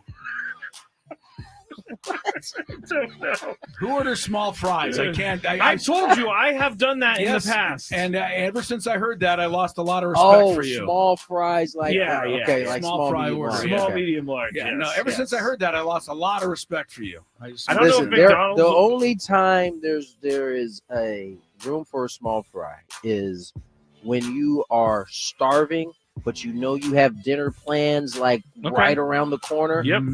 But you know when you sit down, it's going to be a little wait still. Yep. That might be the only spot for a small fry. Chris says no for some reason.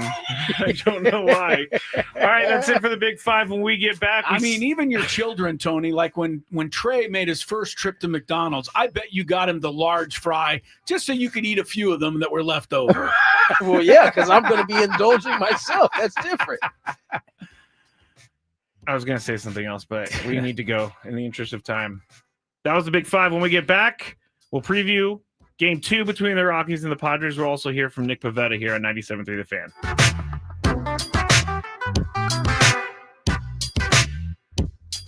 At Ralph's, you never compromise. You get high quality and low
Hello, Scraby. Tony Gwynn Jr. down at Petco Park. Nick Pivetta, our Friar Friday interview. You'll hear that before we send it to Sam Levitt's pregame show. So stick around. Really good stuff. Good to get to meet Nick Pivetta. You know what? Going in, I didn't even know he was a Canadian. I did not know he was a Hab all the time. Yeah, well, I didn't. I was out, evidently, making a sandwich when that news was given. I didn't know. But Nick Pivetta, because, as he said, not all that comfy on skates. He didn't go into the hockey world, as most young Canadian kids do. And, of course, Padres are pretty glad that it's worked out the way it has. So that'll be coming up. We have also some stuff from Mike Schilt. Number one on Manny Machado, potentially taking a day off if that's even something they're going to be thinking about. Manny is in the midst of a slump. I mean, it's getting up there now. 9 for 69. Last 17 games. Hitting a $130. Hitting what is it? What was the other one? Under 600 OPS. Over 81 games for Manny. Still feel like he's just going to start crushing the ball here at any minute. I do too. The Padres will be fine. But there's no reason to think he's not, because no, but I'm sure he's frustrated. Oh, yeah. He took it out on the water cooler a little the other night. Arraez did have 3 hits last night and a pretty important RBI, 2-out hit that started the scoring. The lineup is the same as it was last night, if you're wondering. Colorado took my advice. They're putting Kyle Farmer in the lineup tonight. Oh, good. The only guy who's gotten a hit all year at Petco Park. So if he does great tonight, it's your fault. It's my fault. And Rockies are debuting a new first baseman tonight by the name of Blaine Crim, Crim. He was a Texas Ranger farmhand, was with them for 11 at-bats in May, did not get a single hit. So the Rockies said, hey, he'll fit in well here. Bring him over. And he makes his Rocky debut tonight. All right. So you're up to I saw last week. Give week. Everybody the little news stuff here. I saw last week when the Padres are playing the Rockies at Coors Field, they drew 43,000 people. Yeah. And that's why they stink. I have no idea who, because the fans don't care. I get it. They go and they support this team, and the owner just says thank you very much and pockets the money. Woody Page, the guy used to be on the Denver Post. Yeah, Denver Post. He's not. He's retired. Yes. But you saw him on the television with that. The show that went away like 17 times. But, it's not PTI. It's before PTI. Right, the one that can't was remember it. PTI. I can't remember what it's called. When they give random. Yeah, and they just points. They give points away, and Woody Page was like the best guy at that. Like he won that all the time. But Woody Page still has a voice in Denver. Pretty, he's been there a long time. And columnist for the Post and the whole thing. And Woody Page just absolutely obliterates the owner of the Rockies over and over and over and over and over again, all the time. But the owner doesn't say anything, doesn't speak to his fans to explain why they are what they are. Like, we live in a great city, but we're not going to support a team that's 40 wins in. I don't think we would. And around the horn, that's what it was. Thank you for whoever. Well, not only the Rockies lost 107 games this year already, but it's their third straight 100-loss season. Really? Yeah. Third straight? Yeah. I mean, that's hard to do in baseball, man. You get all the, the money you can spend on free agents. Denver's got money. It's anyway. No, Denver's a nice place. I mean, fans love them there, obviously, and they keep going to the games. And people who don't go to the games are like, why do people still go to the games? I know. I would pick it. Me. I would pick it outside. Don't go inside until they win a game. All right. Enough on them. Padres try to get another one from them tonight. Manny is in there. He's batting third, and he's in an 0 for 16 at least slump. It might be longer than that even. We mentioned the overall slump. Manny's got 2 home runs in the last month or so. It's just been a rough go. Let me see. Hold on. I'm going to see what his slump is right now. It is definitely 4, 12, 8, 12, 16, over 16. Yeah. He's won for his last 29. Yeah. All right. Well, he doesn't need us to remind him of Or all 2 of for this. his last 29. Sorry. Yeah. So, but everybody says he looks tired, and that's just a bunch of malarkey. Everybody's tired at this time of year, right? Yeah. I mean, you're playing 147 games. He hasn't missed one yet. So I think he should DH a couple times here in the next week just to give a little break. But I wouldn't take him out of the order. But anyway, what did Mike Schilt have to say about dealing with the Manny thing? Talking him into it. Okay. We're both professionals, and it's more conversational, so I'm not going to talk Manny into anything. I'm going to have adult conversation with a guy that's posted for us all year, and this team's gone through, like every team's gone through their trials and tribulations, and when you have guys that are there day in, day out through those trials and tribulations, those guys are really, really important. And Manny Machado is at the top of that list for this club. There's a lot of guys on that list, and to your point, I mean, he's come out early the last couple of days, so if he was tired, he'd be sleeping. He's coming out, and clearly this time of year, I think. He's even said it in the past. He's right. Second day of spring training for anybody that ever played this game at the highest level. Second day of spring training, you never feel 100% after that anyway. But my ultimate wrap-up point is he's coming out. He's come out the last couple of days to work on his stroke. He's coming out and getting ground balls.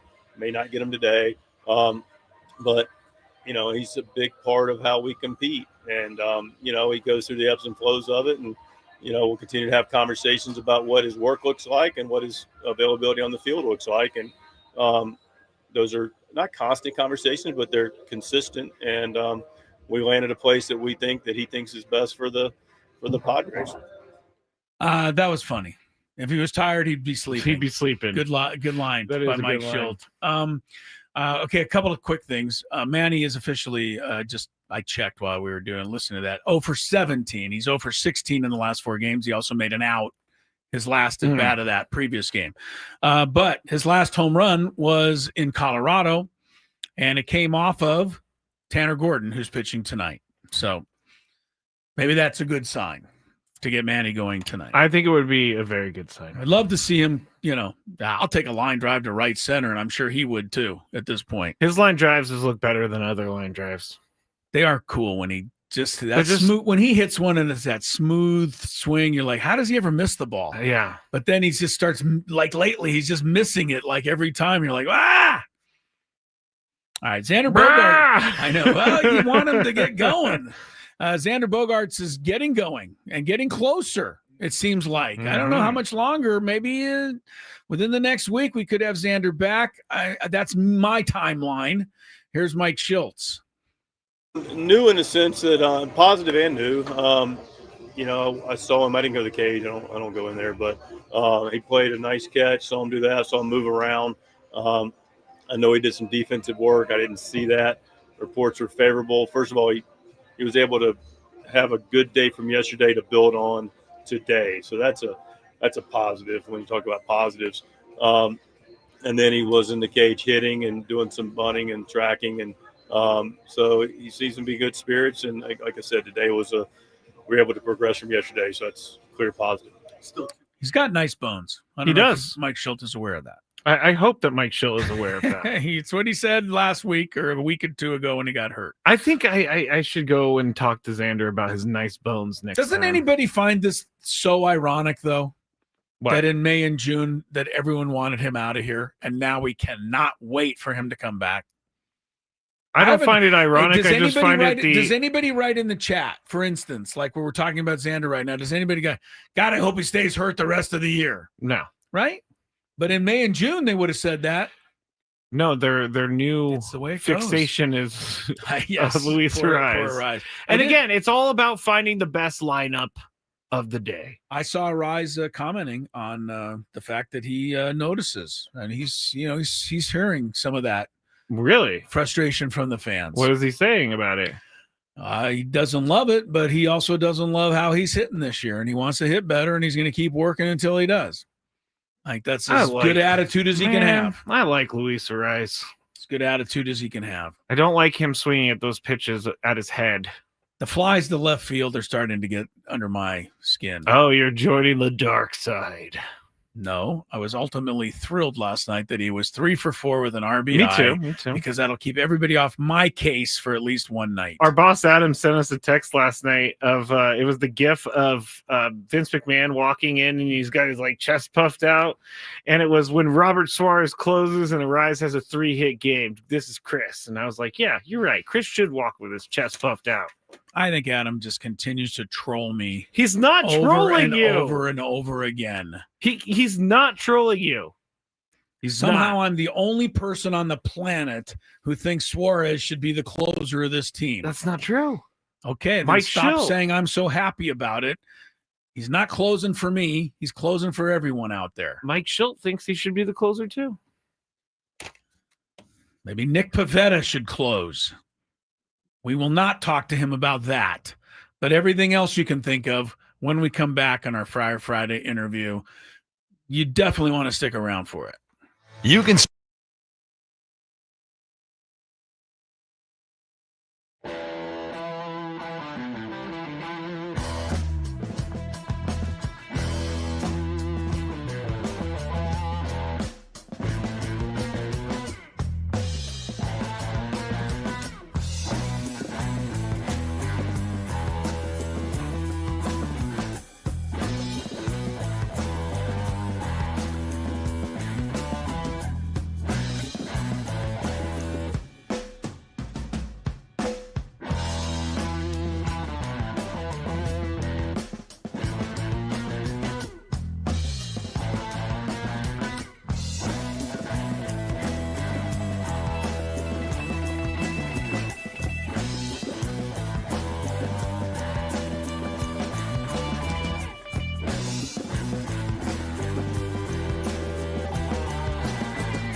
8:15. Sam Levitt's got all the Padre news for you.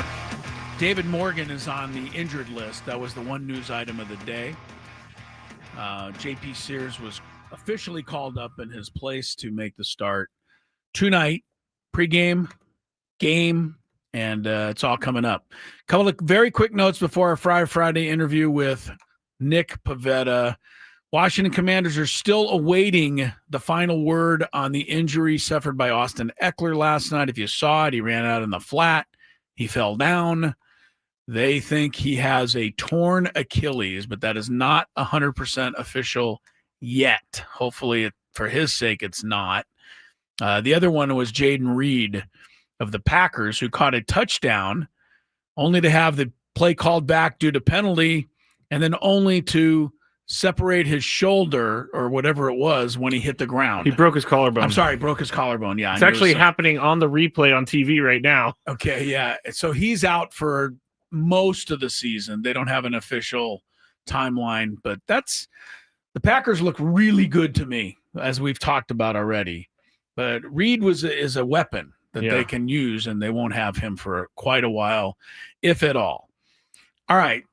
Padres have been using a weapon named Nick Pivetta all year, and we had our first chance to chat with him on this program, which Tony and I did a little earlier today. Joining us from Petco Park on our Friday interview, Cy Young Award candidate Nick Pivetta is on the program today, and we are really happy to have you on, Nick. First of all, welcome, and secondly, I'm not just saying Cy Young candidate to get on your good side. I'm saying it because I think it deserves to be mentioned, and I wonder how that sounds to you. Yeah, no, obviously, it's a great honor to be put in those terms, but I think my focus is just like winning for the team and winning for the organization. And I think when you kind of have those linear focuses and you're kind of just going about your business and it's team oriented, I think good things happen to everybody. I was able to put the right work in the off season and coming into here with San Diego Padres, and things have turned out pretty good so far. Nick, let's talk about the off season and how free agency went for you. You ended up signing with the Padres really, really late, and I'm sure that's not ideal, but nonetheless, you've come out, and I mean, just go.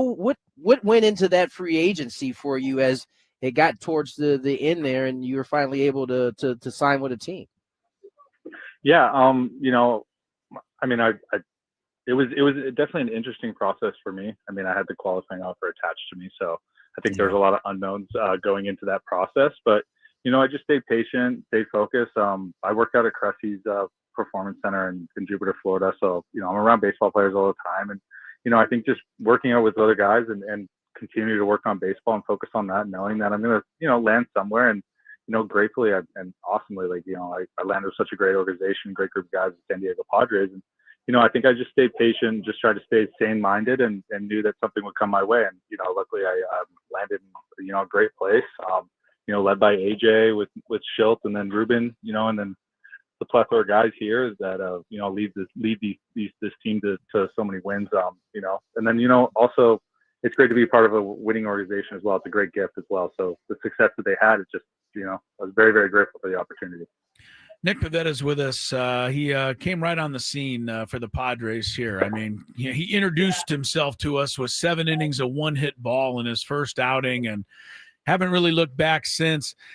I think it's too simple to ask you if you felt like you had something to prove this year as a free agent, but I wonder if, having to wait to be able to sign gave you just a little extra, to say, hey, look, everybody could have had me and nobody did until the Padres came around, or have you just let all that go?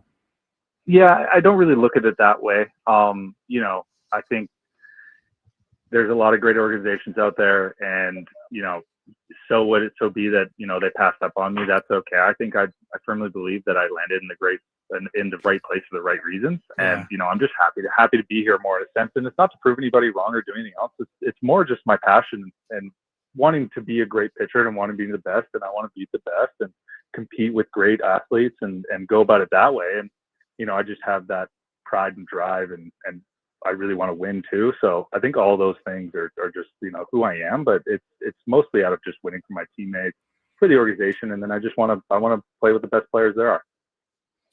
You've segued me now twice to the next question by your answer, and you mentioned your passion. I've said it at multiple occasions that you take me back when I'm watching you pitch. You take me back to like my 15, 16-year-old self watching Kevin Brown on the mound and his kind of intensity. I mean, same number, by the way, Tony. Same number. Same number and everything, and that's part of why it hits my mind like that. Where has that intensity come from? Has that always been Nick Pivetta? I guess so. Yeah. I mean, that's who I've been, but you always want to emulate those great pitchers, whoever they are. We can go through the names and lists of all the great players. We don't have to right now, but like, I think you see that drive in them, and you want to be as good as them, or you want to be better than them. It's nothing out of ego or anything else. It's just like, why am I playing this game? Well, I just want to play this game to be a great baseball player and contribute too to a team aspect, and win a World Series championship. I think those are the main goals. And I firmly believe if you just surround yourself and get yourself in winning situations, usually good things happen in the end, and success leads to that as well. Nick, Tony touched on this. I mean, I think you represent a lot of us out on that mound. Just us normal guys who watch you pitch, and because we want you to get the out, and we feel like you want to get the out, and you're so passionate, and we see you talking a little. What do you say? What are you saying? Can you give us when I talk to myself on the mound? Yeah. Is it clean enough for? Oh, I mean, yeah, it's fine. It's mostly just like self reinforcement and positive attitude. It's always like just calming the moment too. I feel like there's numerous resets in an outing, and always finding that good reset to get into that kind of that subconscious mode, that flow state, as you say, or will, when things are just kind of coming easy. And it's just kind of that kind of dance and battle and fun thing to find, but just self-talk, positive self-talk, and like just trying to keep myself very present in the moment of what's going on and making sure that I'm very present. I think being present is very important for me this year. Nick Pivetta joins us, Padres starter, possible Cy Young candidate. And Nick, let me ask you, because as you've gone through your career, you've been regarded as a guy that the stuff doesn't match the numbers.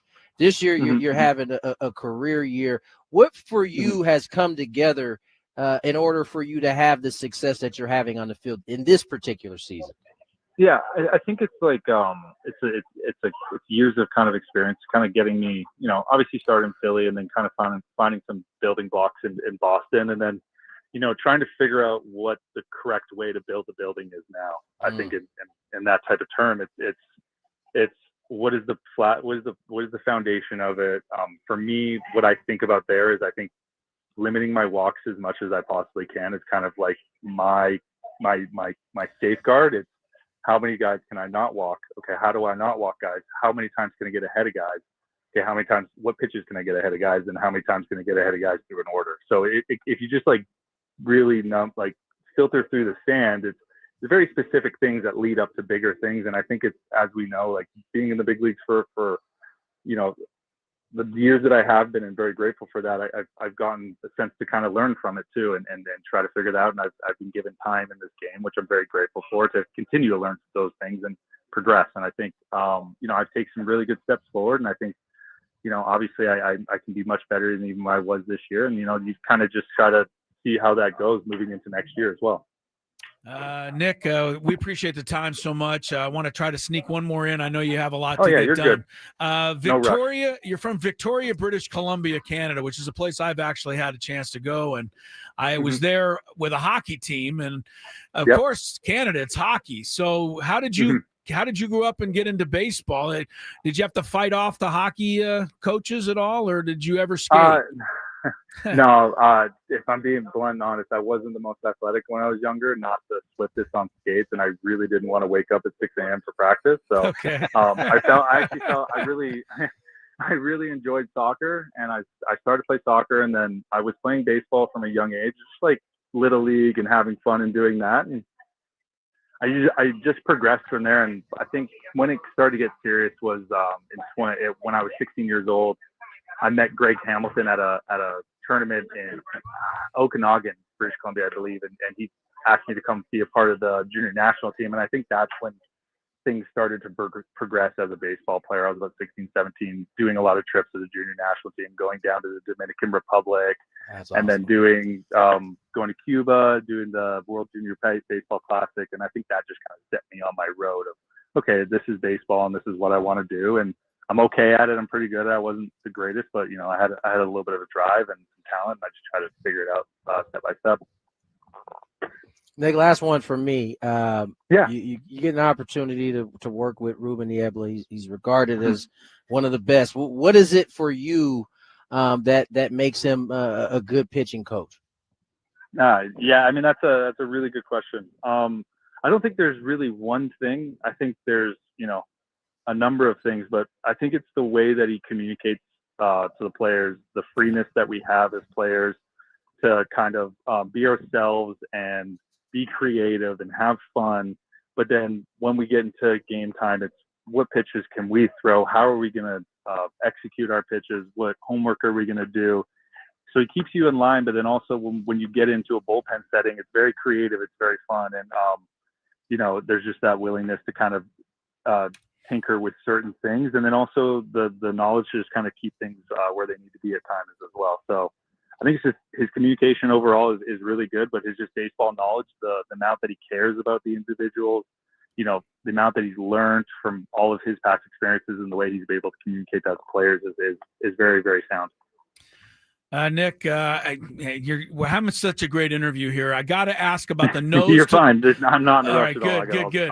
Well, I know that we kind of talk the Padre, folks that have tried to keep us at a certain time, and we try to, go along with that. Yeah, you're good. But don't worry about that. The nose to toes curveball.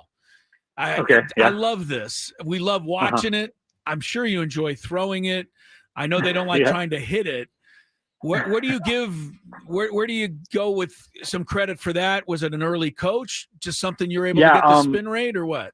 Yeah. So when I first made it to the big leagues, my pitching coach Bob McClure was there, and Aaron Nola had the same grip, and Aaron Nola just threw his curveball, and he said, "Why don't you throw this?" And I said, "Okay." So I just started to throw it. It worked with my arm angle. It wasn't really good earlier on, but then as I continued to throw it into 2018, it kind of progressed more and more. And I think through 2019 and 2020 kind of tilted as I did. But as I continued to move and figure out, as the Rapsodos came along and kind of figure out the numbers of it, how it works, why it works, the information behind tunneling and all of that, it kind of gives you more of a creative and like a third person view at it. So then I was able to kind of, mess with it, do certain things with it, but then perfect it. And then after that, it's all about throwing strikes with it. So I have really good command with it, probably the best I've had in my career this year. So that's why it's kind of been a staple a little bit more for me now. And then obviously with the sweeper, it's taken a lot of, it's also helped that pitch get better as well. Nick, really enjoyed it. Thank you so much for the time. Yeah, no man. problem. I appreciate you guys having me on. All right, Pleasure. sir. Always Best of luck the rest of the way. Can't wait to see you back on the hill. Yeah, I'll see you guys soon. Okay, take care.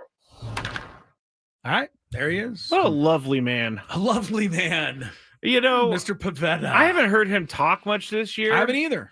And that was extremely refreshing. He's a little different personality than the one you see on the hill. Yeah. No star. Right? Doesn't look like, when Kevin Brown's about to tear your head off. But when you talk to him, good guy. Yeah. And having just a great year. We've said it how many times?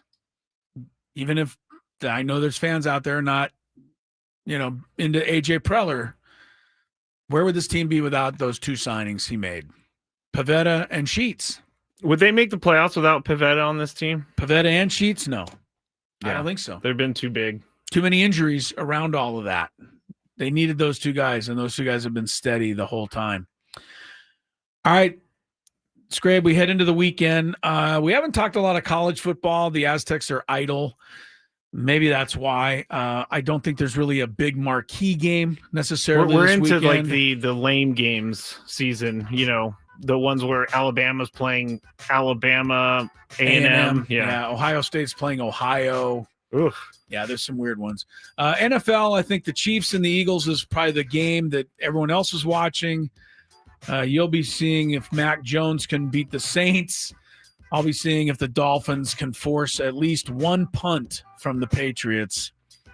And we'll all keep an eye on whether the Padres can keep shutting out the Rockies. And then we'll be back on Monday, and we'll start rolling again. We will. So everybody have a good weekend. Sam Levitt, Padre pregame show, standing by. And it's next. For Scraby, Tony, Chris, enjoy the rest of your Friday and weekend ahead. Goodbye.